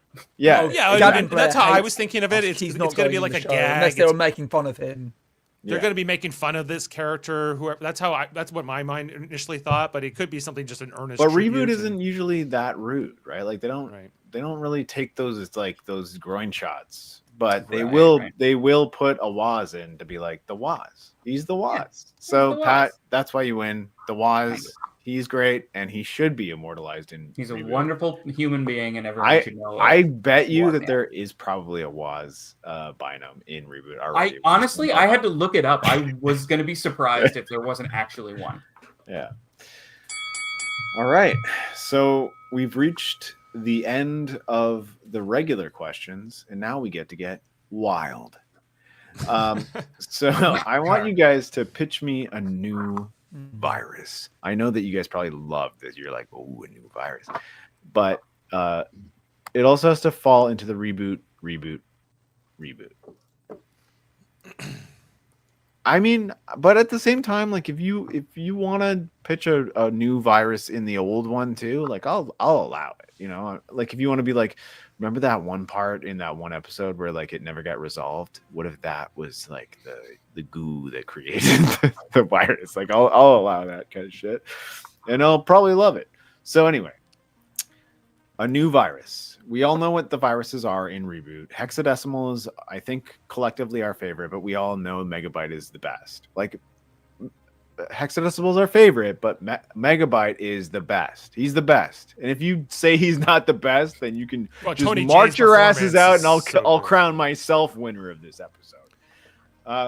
But because he's the one that is in love with Bob, right? Like that's his whole, he loves fucking Bob. He's like, I wish that me and Bob could be married or whatever like that. He said I like that it. once in an episode, I think. Pretty good. That's a pretty good impression. Oh, thank you. I'm pretty good at impressions. Okay, anyway, I've already taken up 10 seconds of your time. Somebody's time. Yeah. Hold on. Start it again. Chris, I did my reboot impression too hard. Chris is like, we should be in the speed round by now. What's going on? Yeah. All right. So this is Pat. It's going to start. Okay. So I'm pitching the new virus. Not technically a virus, but algorithm. Oh, yeah. The algorithm Yeah. is this near omniscient information broker, Machiavellian, manipulative, constantly working in the shadows. We talked about in the reboot having, social media bots who look like the sprites, and she would use those as kind of her agents in the algorithm, these sprite android kind of things. And you would just kind of be behind the scenes and kind of a decentralized virus that is mimetic and takes over kind of a very invasion of the body snatchers type situation. Yeah. Yeah. That rules, man. That actually rules. Like a C-3PO, but he's also like, oh, and then as soon as you leave, he's like, you fucking stupid idiot. Oh yeah. Can be anyone, can be anything, is very psychological. That's a good, because you don't know it's a virus. Nope. You don't. The algorithm is a good virus. Next, we're gonna go with I think it's Dave. Is it Dave? Dave, you're next. All Give right, me your next. virus. So He's like herpes. No, I'm just kidding. Yeah. Mine's a sexually transmitted virus. No, what I did go in the theme of presenting a virus in kind of in the same vein of like the show that I pitched, which was to you was like similar to the 2018 version. So I hope that this wasn't already done in the 2018 version, but my one is called Ransomware, and ransomware is about kidnapping, about holding people hostage, sprites and property and things, and very much in line with the modern day consistency with cyber attacks and taking over things, and the ransomware saying, if you want these people back, you're going to have to pay up. And there's going to be all this turmoil across the entire net because of what ransomware is doing. Ransomware is insidious. Ransomware gets in there as like a shapeshifter, as a bit of an infiltrator, and then steals your loved ones. Damn, I gotta say, Dave, that's like a really good, like, that's not a megabyte, that's not a hexadecimal, but that is like a good, like, low level virus that you kind of want to see in a reboot. Like you could milk like 4 or 5 episodes out of Ransomware, and it would be compelling. Where he's like, he kidnaps Enzo or something. I like that. I like that a lot. I didn't think that anybody was going to go for mid-tier virus. Mid-tier virus, Mid-tier, also yeah. good. Not the big bad. This is like the, just a guy. Yeah, it's just a mid-season guy. finale, maybe. Yeah. This is a Penguin. This is a Mr. Freeze. This is not One of those the Joker. villains of the week. Yeah. I like that though. And also, Ransomware is like a good name because like we always associate them with like, for some reason, like data storage. Right. Why'd they like do that as their thing? But Ransomware, that's a good name for a virus. I like it. Definitely. I like it, Dave. I like it a lot. Thank you. Rob, you better fucking wow me because both of these answers are good. Okay, so what I've gone for is I went for a virus called Terminal, who is a big burly virus who's created with a similar function to Megabyte. However, unlike Megabyte, he's unwilling to corrupt and conquer in line with his programming, and his desire is to break his programming and not become a virus, which I feel not only ties into like the theme in my pitch of like the idea of can viruses become sprites. It also shows that not all viruses are evil, because I want to kind of break black and white thing of Guardians, sprites good, viruses bad. I want to, which I guess is breaking away from kind of real world computer terminology, but I just the kind of play with kind of like the good and evil within the Reboot universe. Terminal was the That's- name of that virus, in case no one caught it. Terminal. His name was Terminal? Damn. Rob, that Yeah, was also Terminal. fucking cool as hell. Because, like, you know, like, we all expected evil. And you're like, what if he ain't evil? Sorry, I'm not making fun of your accent. I like that a lot. I like that a lot. Okay, so, fuck. I don't think that any of you are ahead right now. This is all like this is an even match. This is one of those ones where I'm like, this is even, because I would like to see all of them, but at the same time, I would like to see all of them in an episode of Reboot, and then each one gets their own like spin-off. And it's like, this is the viral containment unit, you know, like the jail of Reboot or whatever. They just have like viruses like stored. And then you have like the big fluffy virus being like, I don't actually want to infect I'm anyone. the friendly virus. Yeah, exactly. Like that's so good. That's such a good idea. All right. I guess go. Wow me, guys. You gotta make me believe your virus is bad. This is why I went with the algorithm. I mean, you've got so one that has a redemption arc, great. We've got another one that, you know, could be a monster of the week kind of situation. But the algorithm, we're talking a season-wide whole arc. Starts off, you don't even realize it's a virus. You don't even realize it's a thinking thing.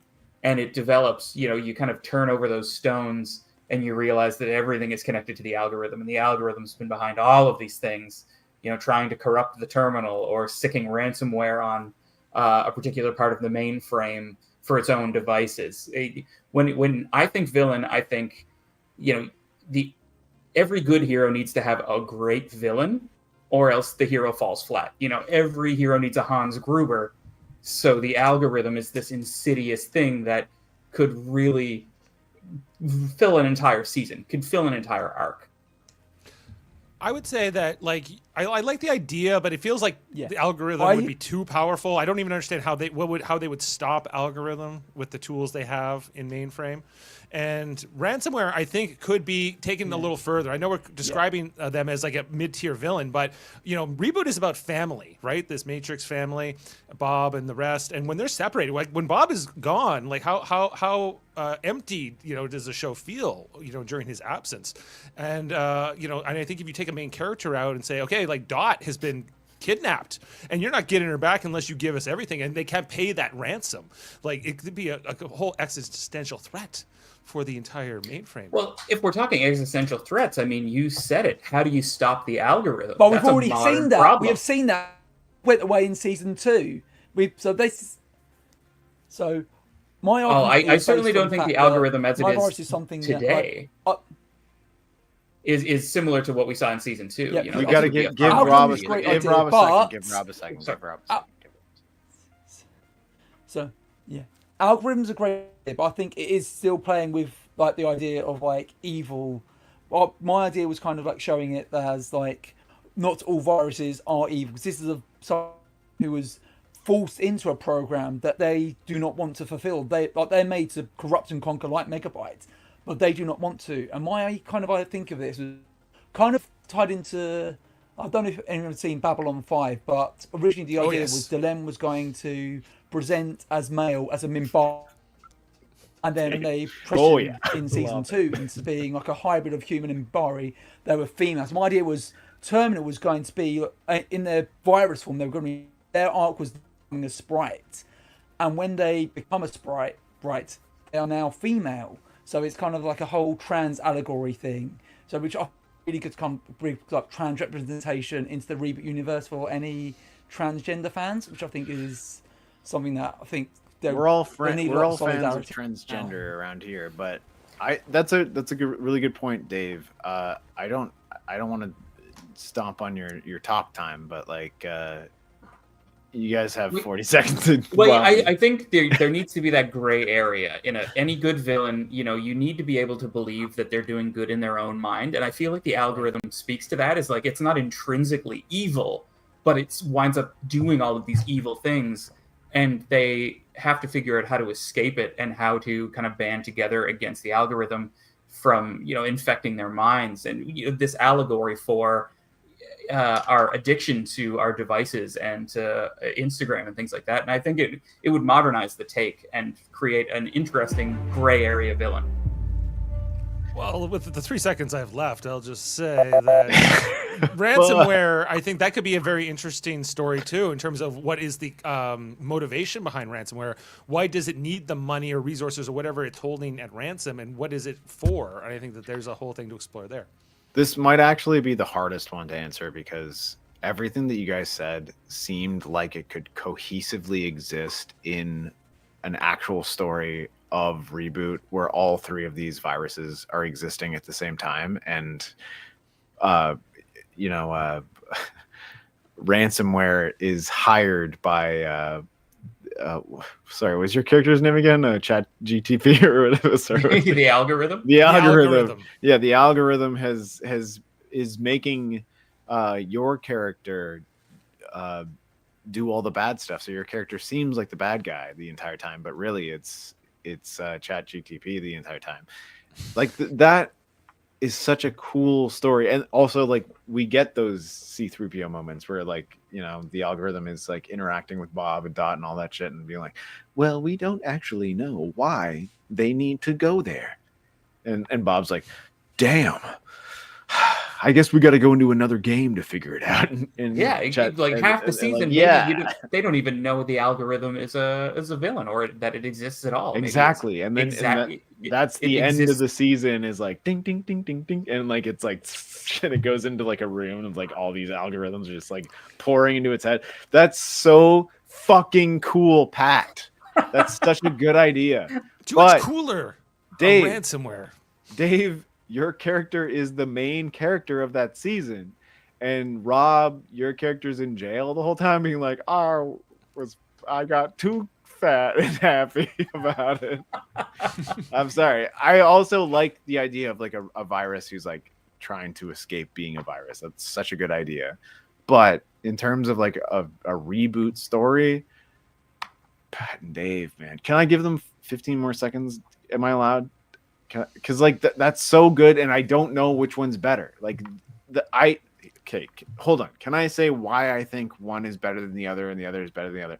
I think that Pat's is ultimately better because it's the boss, but I think Dave's is more compelling because that's who you're going to be focused on in the storytelling.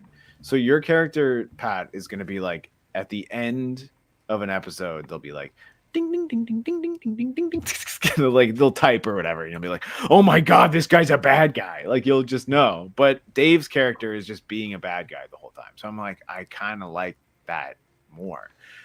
But I like them both so fucking much. So you both have 15 seconds to convince me why yours is better. Well, who goes first?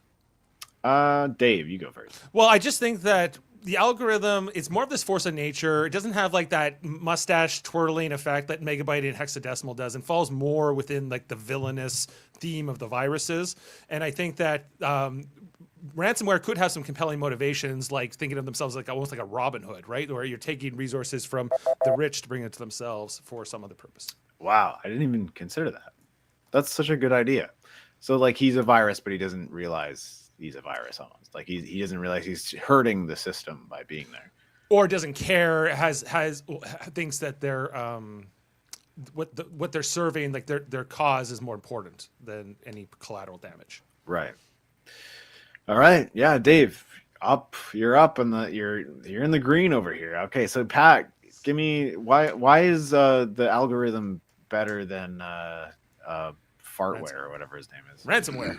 Oh, so I see the algorithm as kind of almost an AI that realizes that humanity's biggest problem is humanity, and wants to kind of dismantle it, and so uses all of these other characters for its own ends and gives them motivation and gives them reasons to do evil. Okay.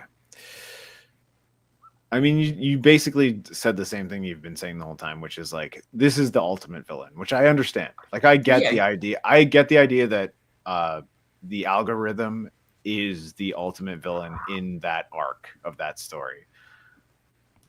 I have to give it to Dave, man, because like he's crafted a character that makes sense to me in my mind, whereas yours is like one that will be developed. It'll be in Reboot season 7. It'll be like, the algorithm is still here. I almost had to stop myself from arguing for Dave, because I'm like, Ransomware right? Definitely would have the best like character design, like visually. He'd have like a backwards hat on and be like, we gotta go. Like, yeah, he's gonna be cool. It's like an eye patch. Your character's just gonna be like glowing light or whatever. You're like, it'd be like static on TV, a bunch of screens, code, like weird voices and shit. Like, which is also cool, but I got the idea from because my wife at work, their whole system got hacked and like they lost everything, and I was like, that's like the virus you watch, you know. So some guy with a backwards hat in like Thailand being like, fuck yeah, give me your phone number, I'll figure it out. Yeah, it kind of reminds me of Ghost in the Shell, the dude with the hat on. Yeah. But even that guy in Thailand might be saying, like, screw these rich American Canadians with all their money. We're going to show them, you know? So I'm a sucker for an anti-capitalist message. That's for damn sure. Yeah. What a good question that was. I wonder who came up with that. So now we have a 3-way tie, don't we? We do. We do. I didn't mean for that to happen. This has been a slobber. And I just had to come up with a question, so you're lucky I did that. So good thing Chris is prepared. Here is your 3-way tiebreaker question. Tiebreaker. In the vein of Bad Bob's, homage to Mad Max, which cult film would be a great episode of Reboot to create? Oh man, there's so many good options, but there's also so many that have been done. So you have to come up with one that hasn't been done, which is wild. Because we talked about the Evil Dead one already, right? Which is like crazy. And you know, the Mad Max episode is amazing, where Megabyte is just a truck. Is this Pat presenting his answer? Because the first answer is the first one to talk, so it seems like Pat's going to be talking about They Live. That's what he's going I just watched it like yesterday. Okay, so Pat gets They Live. Give me 1 second to get the timers up, because I didn't think we were going to be in a thing. So what did I do? My timers. Here's my timers. Sorry, Chris. You should always know. Anytime I'm on, it's going to be bad. It's going to be Mr. Indecisive. I get it. All right, 1 minute to Pat, and then the gentlemen's will get time to think about their answers. So I also didn't even realize that I gave them all the same amount of points. I didn't know. I was picking from the heart. Patrick, your time. Pat, go ahead. Okay. Just imagine Bob kicking in the door of a bank in Mainframe and saying, I'm here to kick butt and chew bubblegum, and I'm all out of bubblegum. We were talking about loving an anti-capitalist story. You could have binomes with faces like this when he looks through a pair of sunglasses. You know, the binomes just kind of show up with the weird faces. That would look hilarious. You could also have an extended, needlessly long fight scene between Bob and Megabyte that just goes on and on and on. Right? And then the very end, they're going to space and they're blasting aliens. And, you know, you get the black and white when they put the glasses on and off, the obey, you know, you get all these great references to classic John Carpenter films. And it's just one of my favorite movies of all time. It's pure cheese. And I think it'd be great. I think that you unintentionally made me be like, because like Tony J is dead, the guy who did Megabyte's voice, the best voice of all time. He's gone. We can't ever get him back. But you did unintentionally make me realize that like Keith David is Megabyte. Like why the fuck not Keith David? Hell yeah. And you know, R.I.P. Roddy Piper. Yeah. Oh yeah, he's gone too. Yep. Keith David was a great on Gargoyles, so I could see him doing Oh, something. dude is a phenomenal voice actor who would absolutely come back for this episode. He would kill it. All right. So Pat's pick was They Live. Good. Rob? I have to say, good pick. I know, Chris, I'm adding time by saying, like, giving my 2 cents in between each one, but I have to make sure that they know that was a good fucking thing that he just And had. if I may, shout out to God's Teeth Illustration on Instagram, who does all these screen printed like cult B movie T-shirts from the UK. Awesome. Like, give him a follow. I buy tons of T-shirts from him. He's awesome. Thank you for shouting out that T-shirt company. Well, it's just one dude. It's just- thank you artists. for shouting Support out that independent T-shirt, artists. man. So who's next? It's, I guess, Rob. Who's Dave. got an answer? I'm gonna say Dave is next. Yeah, because I've been like racking my brain here trying to figure out I've which got cult. one now. I've just got one. Okay, you go ahead, Rob. All right. Well, then Rob's next. How about that? He's like, I feel like they're gonna be in silent. Okay, so my one's going to be. Sorry. Okay, so my pick is a bit more a obscure one, but it is the 1997/1998 movie called Cube, which is about basically a group of people who went inside this cube and they have to try and get out, and there's loads of traps in the cube. And I think there'll be a fun way to kind of have maybe have the characters kind of space, and they've got maybe have like Bob and Megabyte trapped in this space together, and they've got to work together to kind of make sure they both escape. Like unscathed, and maybe there's maybe it's like a viral prison or something. Bob's ended up trapped there accidentally, and so there's all these other virus characters that Bob's now got to interact with, forced to work together with in order to escape this viral prison. That's fucking so cool. Go ahead. Do you have any more? You got 10 seconds. No, I think I'm All right, man. covered for that one. I So- love that the guy from the UK picked a cult Canadian. Yeah, I was just about to say that. We all know it. Yeah, we were all like, Yeah. we all love Cube. Right? Yeah, Vincenzo Natali. He is loves awesome. Reboot and he loves Cube. And also, Sure, like, this guy isn't a cube Canadian. coming down and putting you in a cube is so weirdly meta. And like, I love because he said like there's a bunch of viruses trapped in this game. So I'm like, this game like collects viruses. Like, that's so fucking cool. Like, imagine a game that like it clears your system, but then it like takes the virus with it. and then you've if got a- that one glitching binom who just knows prime numbers for no reason. Yeah, he looks like that like red girl from the Resident Evil movie who's like the Red Queen or whatever. She's like, it's like a red binom. You're like, hello. Like a Brad Pitt binom from 12 Monkeys. Yeah.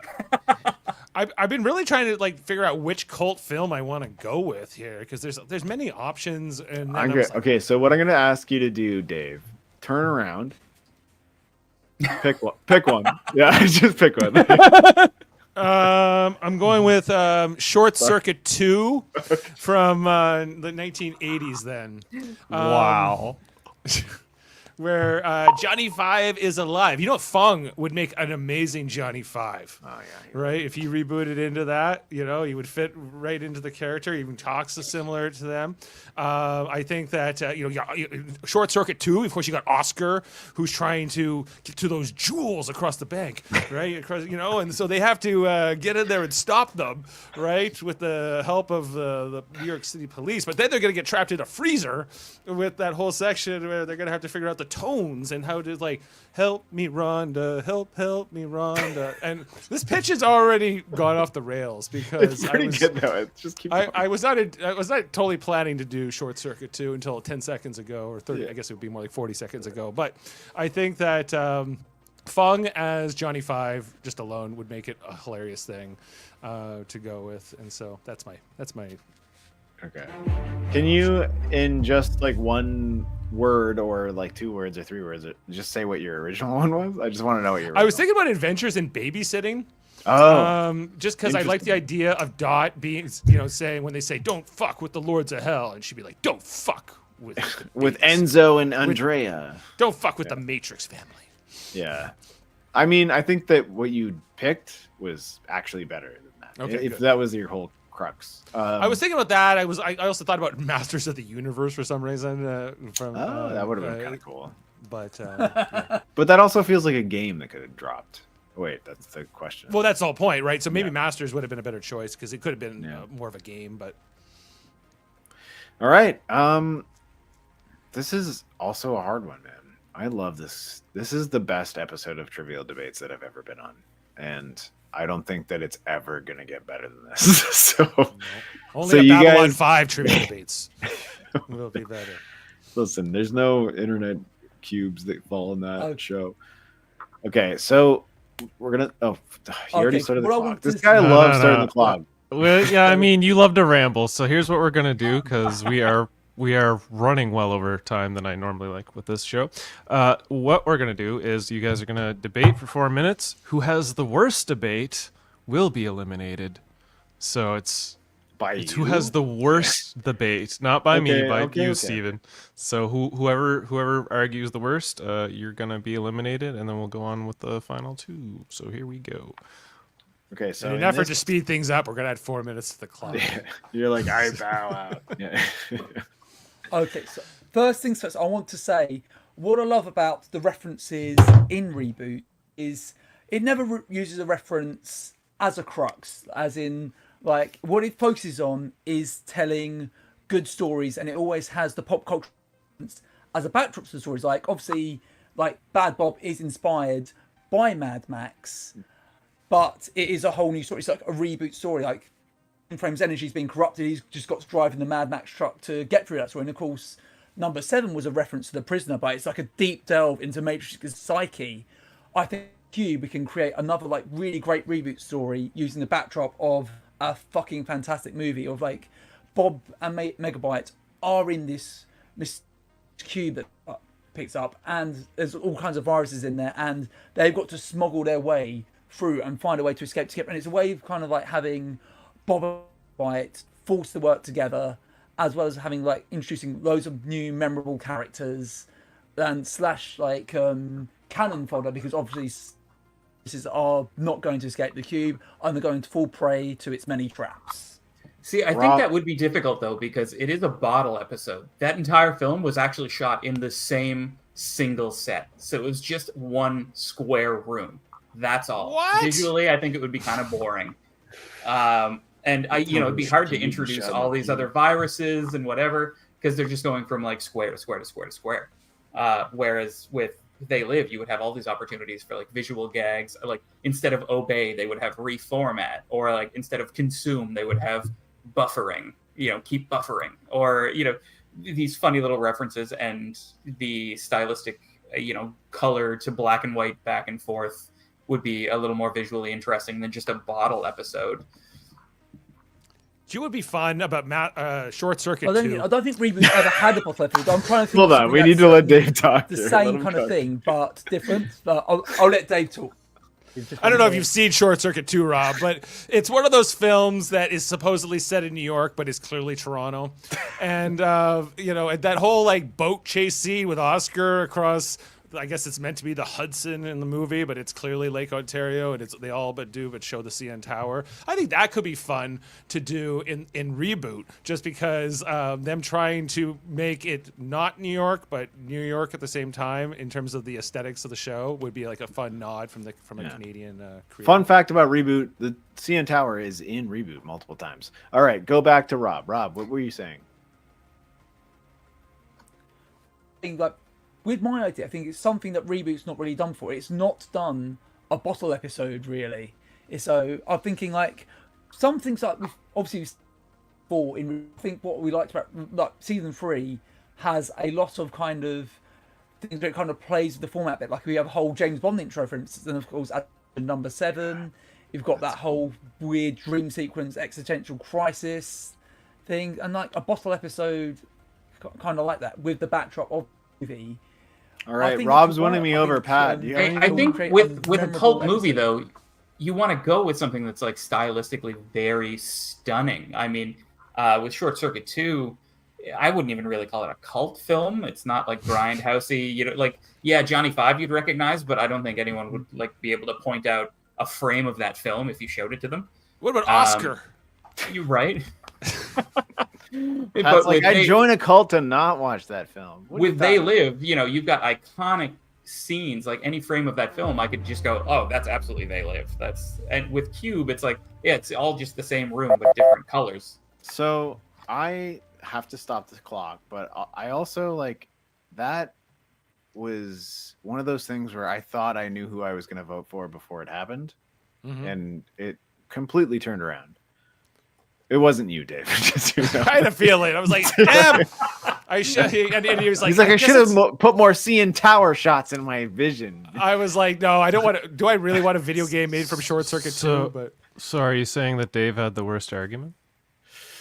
Oh, I think I'm out. Who wins? Yeah. Oh, wait, this is more about eliminating one of us than giving. But you can. Right. Usually we give the tiebreaker point right to somebody, or like so somebody would still get a point here. Well, that's the thing. If somebody gets a point, then there's going to be another tiebreaker because I can only have 2 people go into a speed round. So okay, Dave, I love you, but I'm sorry, yours was the worst one. Okay, that's okay. I should have went Masters. I think that would have made a better video game. I think more visually distinct too. Seeing them reboot as characters. Well, when it comes down, like, when it comes down to it, like as much as I love They Live, it's like one of my favorite movies ever made. I think a more interesting story would be like Megabyte and Bob having to go through the cube together. Like he's like, God, you just want them to like have sex in like the cube. Yeah. So. Like he'd be like, Guardian, I didn't even know I had a penis. He's like, what the fuck, Megabyte? Guardian. My multi-tool here could help with things. So. Yeah. Alrighty, so that means Dave Glitch, eliminated. Strap on. No, sorry. Guardian, I have a strap on. Dun, dun, dun, just deploys dun, like his dun, claws. Yeah. With that, Dave is eliminated. Obviously, Dave, you're welcome to hang around and help us judge these final speed rounds. With that, we're going to get underway with the speed round. Allow me to just do this real. Get away from me, boy, you bother me. All right, folks, step right up. Step right up. Don't be late for the next level.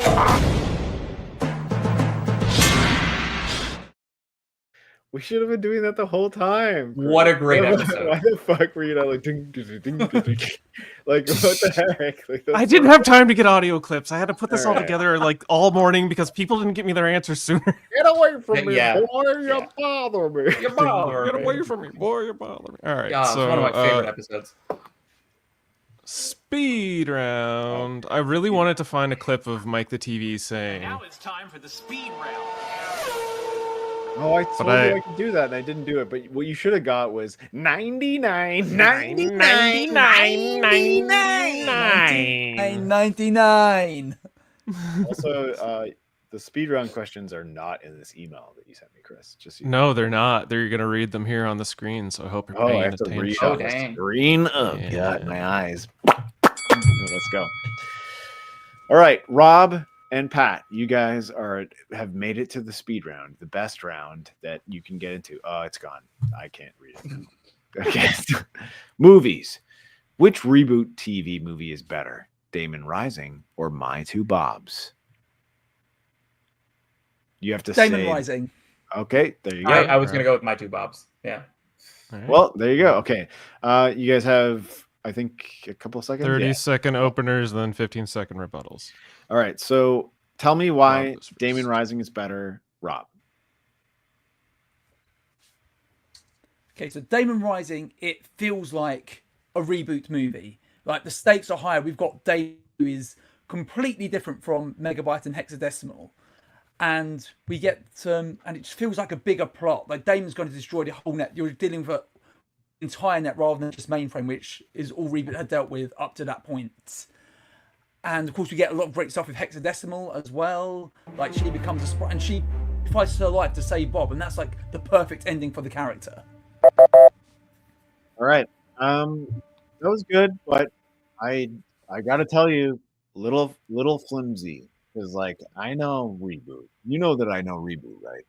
You need to wow me. Why is it better? Why is it better? Why is My Two Bobs better than Damon Rising? Rob, go. I mean, Pat. My Two Bobs, I think, really fleshes out the relationship between Dot and Bob, and kind of she has to really work out her feelings between Glitch Bob and Bob, and it's like right after their wedding, and I think there's a tremendous amount of character development, and it really resolves a lot of the will they, won't they, like their kind of internal romantic relationship, and it has a really interesting, the Trojan horse and Megabyte and great villain and everything, but I think it's more with Dot and Bob's 15-second rebuttal, Rob. Okay. So you both gave good... hang on. Let him get the rebuttals. 15-second rebuttal, then give us our thoughts. Oh, okay. Who's going first? Okay. Rob gets 15 seconds, so go ahead, Rob. My Two Bobs has interesting ideas, but it feels like very unfinished because, of course, it ends on a cliffhanger. So any of the ideas it does present, it doesn't properly resolve them if they had got the ending, but I can't judge it on that. Based on what we've got, it didn't flesh out all the ideas that it wanted to. 15-second rebuttal, Pat. Well, if we want to talk about unresolved, I mean, Damon Rising kind of sets up My Two Bobs, and the fact that My Two Bobs leaves more questions than answers, I think, is a positive thing because we want to follow those relationships, and it continues the development and gives it somewhere to go. I agree. Can you guys tell me, in like 10 seconds or less, does the movie make you like Dot Matrix more? Go ahead, Rob. Honestly, My Two Bobs makes Dot seem more shallow because she's like, oh, this Bob looks like Bob. This Bob doesn't look like Bob. I thought they were going for, but the way that the argument was framed in the time they had, just it makes it come across like more shallow. All right, Pat. I think making us kind of question Dot's likability is a good thing because she's always been the kind of the crux. She's been the linchpin of the group for so long, like the group mom. And for her to have that crisis, I think is good. That was the answer I was looking for. Yeah. Pat wins this one. We all love Dot, and we wanted Dot to be the thing that Dot should have been Bob by the end of Reboot, and she didn't quite get to be Bob. We for some reason we had Bob be a Bob, and we're like, we need Bob, and it's like, no, Dot is Bob. Don't you know that Dot is Bob? That's anyway. I love me some Dot. Yeah, Dot is the best. Speed round. Television. What was the best reference episode? Firewall or Where No Spirit Has Gone Before? Is this Sprite. the James Bond thing? Where No Sprite Has Gone Before. Oh, Sprite. I said Spirit. Sorry, Sprite has gone before. Rob with 30 seconds. Okay, so Firewall opens in a very unconventional way with the James Bond opening. No other episode has done that. Yes, alone, like Where No Sprite Has Gone Before, which just has the standard opening. And it really leans into the Bond references, while also, as I said earlier, it tells a compelling story on top of the references. Whereas I think Where No Sprite Has Gone Before, it's not my episode, and it's kind of like the Star Trek references are like, I don't know, they don't work as well for me as the Bond references in Firewall. All right, good job, Rob, because I agree with everything you've said so far. Pat, can you argue against it? I think Where No Sprite Has Gone Before does more of its own thing, where Firewall kind of leaned a lot on the James Bond references. I think Where No Sprite Has Gone Before wasn't quite as overt with a lot of their references and kind of made it a bit more of their own. You get a lot more stylistic costumes. You get a lot of more interesting stuff. It wasn't just like a cookie cutter reference, but was a bit more of its own robust story.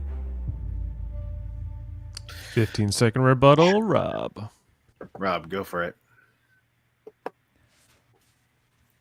Okay, so yeah, I do agree with. I think my problem with the episode is like we've got like this whole thing with Cursor looking like Bob, and it doesn't really serve much of a purpose other than to place a wedge between Matrix and Andrea.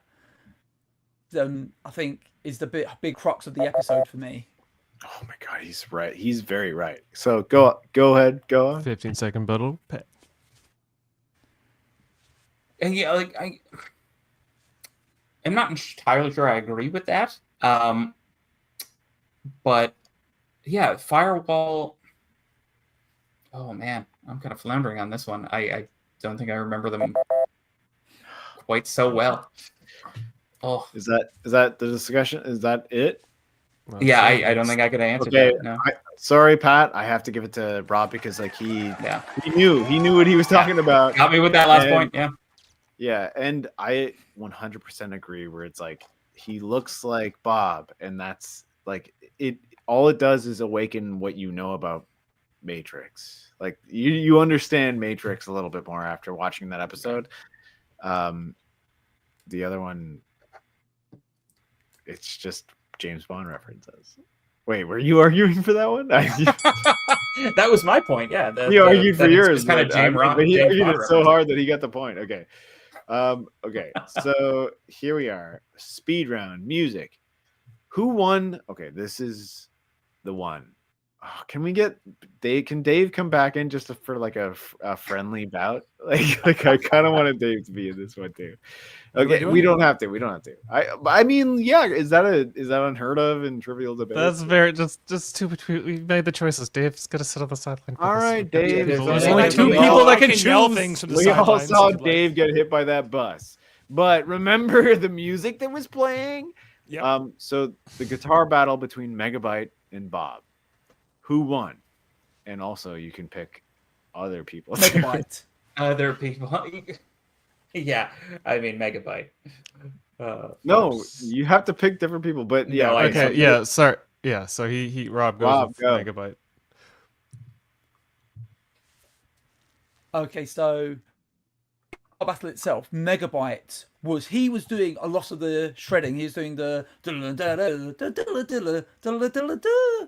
and he was just doing his stuff was much more simplistic in comparison to what Megabyte was doing. Megabyte was going all out with the riffing, and yes, sometimes simplicity is needed, but in a guitar battle, it's really all about how fast you can play the most complicated thing you can.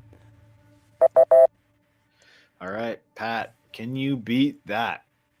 Can you argue for Bob winning? I mean, I feel like Bob definitely channeled more of like a classical Stevie Ray Vaughan type situation. He didn't go full heavy metal. He's more of an Eric Clapton, and he played off Megabyte really well. They got into the guitar battle, and I think he was more of The Rock. You need someone who's not doing all the shredding and flashy shit. You need a rhythm guitarist. You need someone to help ground it a bit, and I think that's what he did. 15-second rebuttal, Rob. Okay, but it's about the battling, so it's about who can play the best. And Megabyte was showing off his skills more than Bob did. I feel like I said, Bob's stuff wasn't as flashy as what Megabyte was doing, and that is how you win a battle: it being flashy. Yeah. 15-second rebuttal, Pat. Right. Listen, get the fuck out. Chris, stop. I can do it. This is my part of the show. What? No, sorry, I didn't know. I mean, there wouldn't have been a battle without Bob. I mean, Bob and the gang put Enzo's birthday together. So as far as like who won the battle, there wouldn't have been a battle at all had it not been for Bob. And I think his playing was solid, and I think everyone was there to see. There would have been no one there at the concert if it weren't for Bob. They were there to see Bob, and so I think that's a huge aspect of the whole Enzo's birthday episode. I have to say that I think that nobody would have been at the concert if it wasn't for Dot Matrix, the best organizer in all of Mainframe. Very type A. Yeah. I mean, remember when she was like laughing and like there's like, no, we can't have that kind of comedy here. Remember like the other person that was like constantly saying no or whatever like that. The censor. Oh yeah, Yeah, making fun of the censorship board. Oh, You that guys was like such a great gag. 111-0-0-101, and everyone's like, there's gonna be children here, Miss Matrix. Yeah, we love that. I'm sorry, Pat. It goes to Rob. That is a Rob. I mean, you knew. I mean, it's my fault for not being quicker to pick Megabyte. Because Because Megabyte faster. Megabyte's the embodiment of heavy metal. You're like, dude, ripped shit out. I Come think on. that the thing that like kind of made me be like, is like everybody's here for Bob. It's like no one's there for Bob. Nobody was actually there for Bob. Everybody was there for Enzo. If you said everybody was there for Enzo and Bob was playing his heart out for Enzo, then I would have maybe kind of like got into it. But you know who else was playing their heart out for Enzo? Megabyte. Dot. No, Megabyte. Megabyte likes them. He wants them to be his friend. Don't you know anything about Megabyte? The thing about Megabyte is that he wants them to be his friend, and he just doesn't know how. Like that's his whole shit. It's not in his programming. Yeah, he can't be friends, but he really, really wants them to be friends with him. Okay. Sports. So the next question is speed round sports. How much diarrhea have you ever shit in your own pants if you were a virus? Wait, that's not what that says, is it? Sports. What Olympic sport are you competing in from episode? Oh, the Enzo episode where he's a smart guy. Remember that one? Yeah, I do. I'm just. This is like a very specific question. What Olympic sport are you competing in from the episode Enzo the Smart? That's what I said. I'm just trying to recall all of the events. There's basketball, isn't there? There's because Dot throws the binum into a basketball hoop, so I'll go with basketball. All right, Rob again, first to choose. Rob loves basketball. Pat, what are you picking? Oh, if I recall that episode, wasn't there somebody in a Game of Death like Bruce Lee tracksuit? Yes, but he was like a runner javelin thing. There was no like. He wasn't actually fighting it. He wasn't fighting in Mortal Kombat. I know. So whatever event gets me to wear the Game of Death tracksuit. So I'm going javelin throwing. Okay.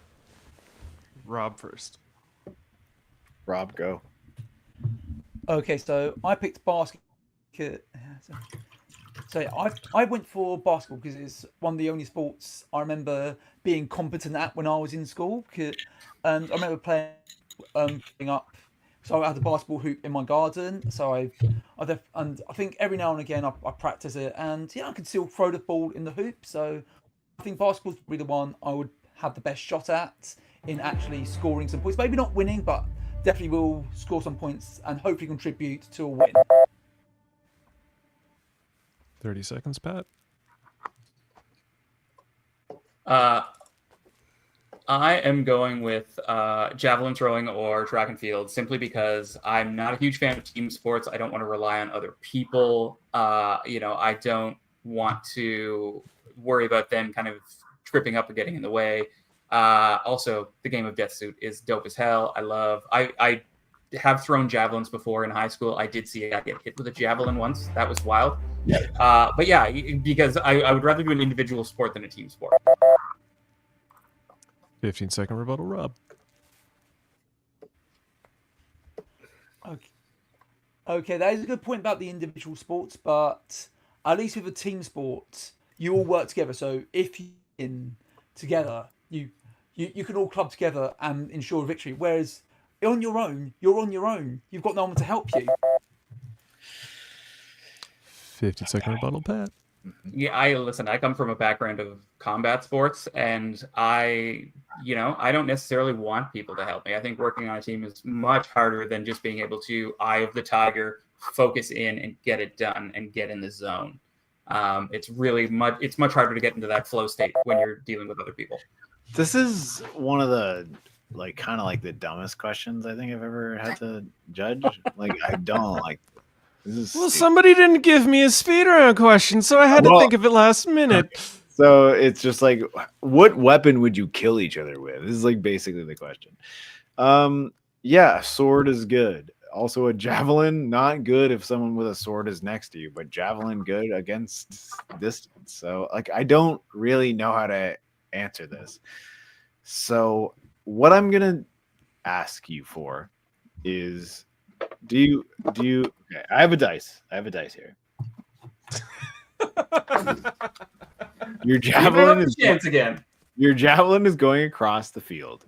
If you miss him, then it's going to be way harder. But if you hit him, it's going to be great.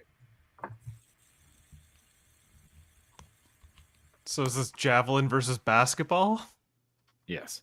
Okay, so the javelin is it's pierced the basketball in the air.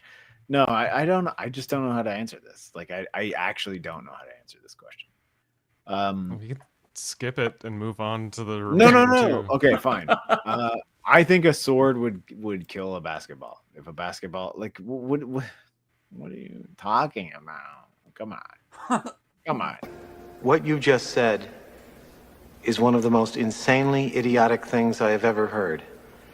At no point in your rambling, incoherent response were you even close to anything that could be considered a rational thought.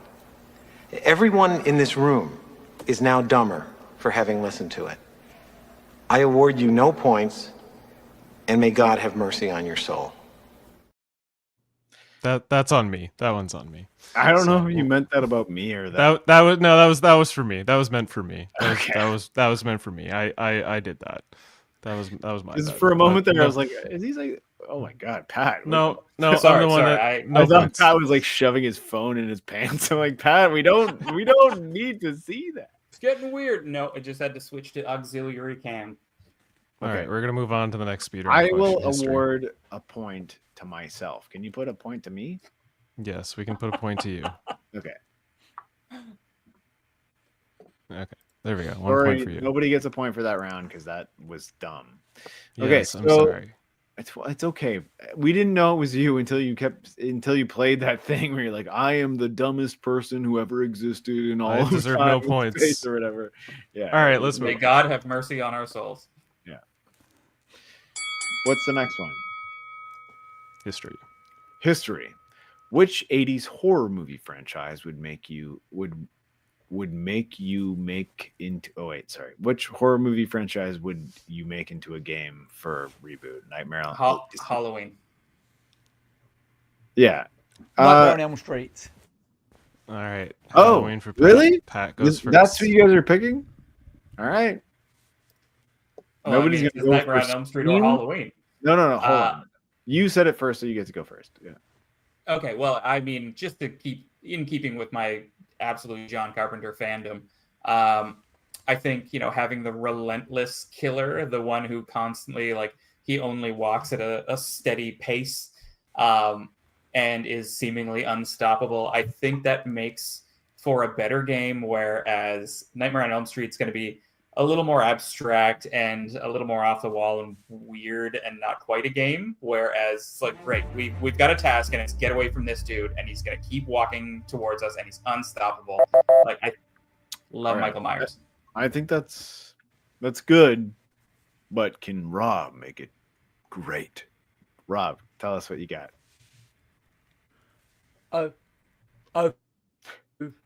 My first thought was Nightmare on Elm Street because obviously Michael Myers as a character, they're great in the first movie, but whereas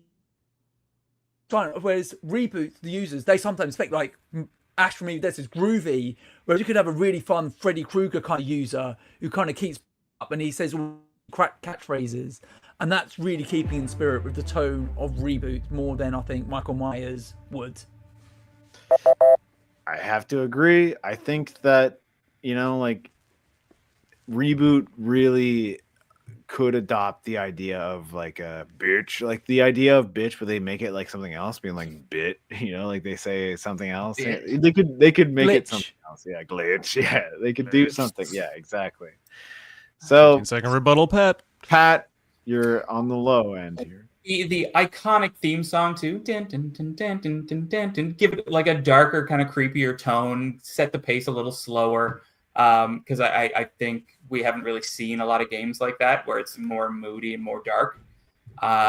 Versus the Nightmare on Elm Street, which doesn't have an iconic theme. I mean, not nearly as iconic anyway. 15-second rebuttal, Rob. Yeah, I mean, not theme is iconic as well. I mean, not as iconic as Halloween, but we're not talking about the music. We're talking more about the character, and I think Freddy fits Reboot and the style of it better than Michael Myers would, in my opinion. Is this it, Chris? That's it. Gotta give someone a point. I gotta say, like, you know, like 1, 2, Freddy's coming for you. Like that suits Reboot way more than ding ding ding ding ding ding ding ding. Like it would be a good episode of Reboot, but 1, 2, Freddy that wins, I think. And also he did a good job of like explaining that to us. The knife glove, that just his quips and stuff. Yeah, like Freddy Krueger versus Bob. I want to see that. I don't really care if he fights Michael Myers. Right. I guess it could be any other like, who gives faceless user that doesn't talk and doesn't really do much. Exactly. You want a guy who's talking shit. Rob gets the point. Oh my God, Pat, I'm killing you over here. I'm sorry. No, that's well he's killed him all right. Point. Yeah. And with that, our winner for the game is that the Rob end? David. Oh, That's it. Wow. That was the final point. Well played. Well done, Rob. Rob, Wow. you won. I honestly, when I first was met you expecting- earlier on, I was like, honest. "This is not gonna win." That's That what was I a said. tense episode. That was ooh. Yeah. I got nullified. Yeah, You got so nullified real good there, Dave. somehow so- I have 1 point, which is good. Yeah, you got a point. That's a first in Trivial Debates history. The host getting a point. Just giving him out. I award points to myself for the lack of answers here. So, Rob, we've got your prize here. We're just going to show you. Here's your prize. Can you blame it? It's bucket o' nothing! Surprise your friends, amaze your family, annoy perfect strangers! It's absolutely nothing. Free for only 99. That's it! You're getting dismantled! I mean, I quoted that during the episode. I'm so happy. I'm so happy we did this, guys. I'm glad that clip made an appearance. Pat, if I do make the reboot, would you come on and be a guest, please? You seem like you have so Happily. much reboot knowledge. I might actually just start writing this spec script. You're like, I'll And I- make it. Like, Yeah. wait, what? Can I be a guest then? Oh, Right. definitely. I'm just going to start writing a screenplay. Any at excuse this to point. talk about Reboot, and I am fucking there. All right, Rob, David can come in too. Hell yeah. All right. So, with that, let's start our goodbyes. Rob, thank you so much for joining us in this episode of Reboot and walking away and dethroning Pat King, our resident champion so far. Where can the people find you? Okay, so I do a pop culture podcast called Bloobcast, which you can find on most social media platforms at Bloobcast Pod. We do episodes every other month. We kind of talk about kind of stuff we grew up with and that kind of stuff. We've done an episode on Reboot, which is probably our most listened to episode actually.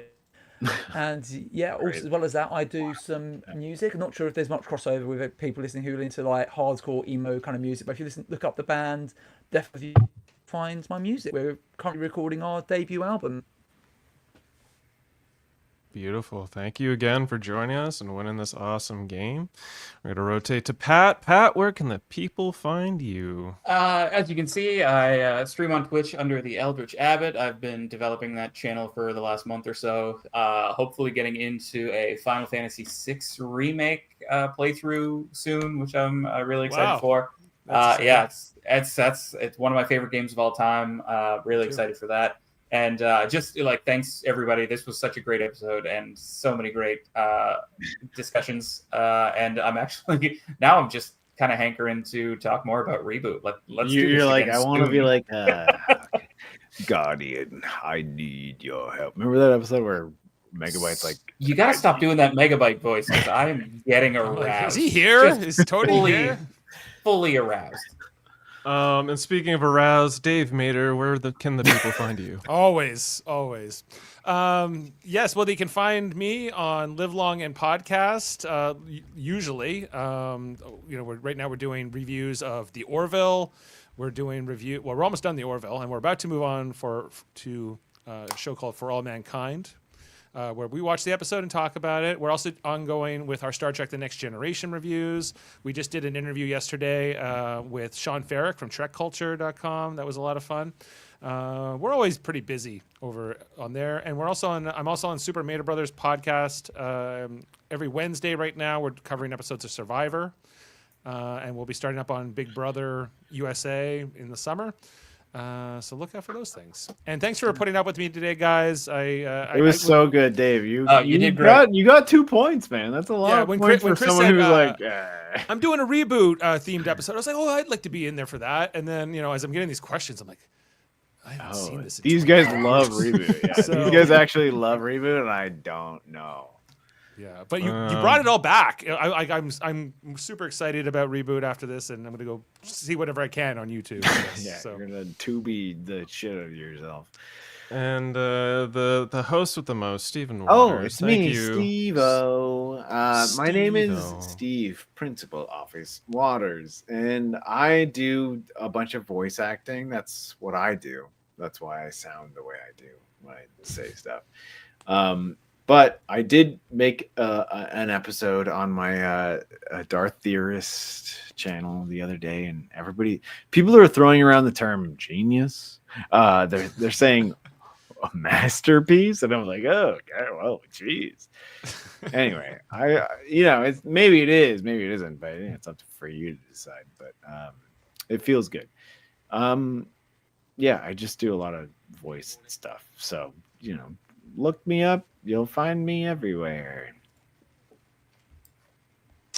All right. Well, that's about it. I guess we'll wrap this show up. I realized I forgot to put in one more clip where they say game over in the game, but whatever. I don't have time to do that right now, so we're just gonna end this show. Should you know what you should have done was like game over. User wins. Yeah, Like, I would have if I had the time to dig. Because when the user wins, something bad happened. Like they're like, Yeah. oh fuck. It's a bad one when that Can happens. we So, talk about that thank for you. 2 seconds about like how like when a user wins, it destroys a sector of We like, can Oh, yeah, on it is. Reboot the Reboot podcast. That's going to be hosted by Steven and myself. me and we're gonna Pat have- Kane are gonna make the fucking. I'll be waiting for the email, frankly. Okay. We'll loop this in. But yeah, I'm gonna wrap this up. We were almost an hour longer than normal. So thank you so much, everybody that's tuned in to enjoy this. If you love Reboot, tell us how much you love Reboot in the comments. If you haven't seen it yet, go check out the Reboot Rewind documentary. It is amazing. It is 8 episodes of pure behind-the-scenes goodness, and it gets you all excited for the eventual D1 release, Blu-ray copies of Reboot when it comes out. I love Reboot. It's an amazing show, and everybody should watch it. But we're going to be back again in April. One more episode, one episode a month, and our theme for April is wrestling. It's gonna be WrestleMania, baby. We're gonna have the old Jason's on there. Come on. Jason R. Phillips hosting that episode, and I gotta find 3 worthy contenders looking for the belt. And I think Andre Mayette may need to be one of them because he was the host last year. So we'll see. If he wants to Jamil would contend. be good for that. And, Jamil contended last year as well, and there's a good chance he's in there. But I want to maybe mix it up. We'll see. We'll see who's available. You got to tune in. That sounds like that's gonna be good. It's gonna be. Well, I don't know. It's gonna be a but I Royal intend Rumble of to thoughts. Find out.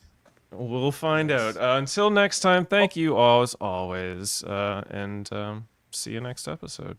See you next time, everyone. Bye. Beam up some Star Trek content with Live Long and Podcast. Tune in to X-Rated, the X-Men animated review show. Artistic interviews with graphic histories.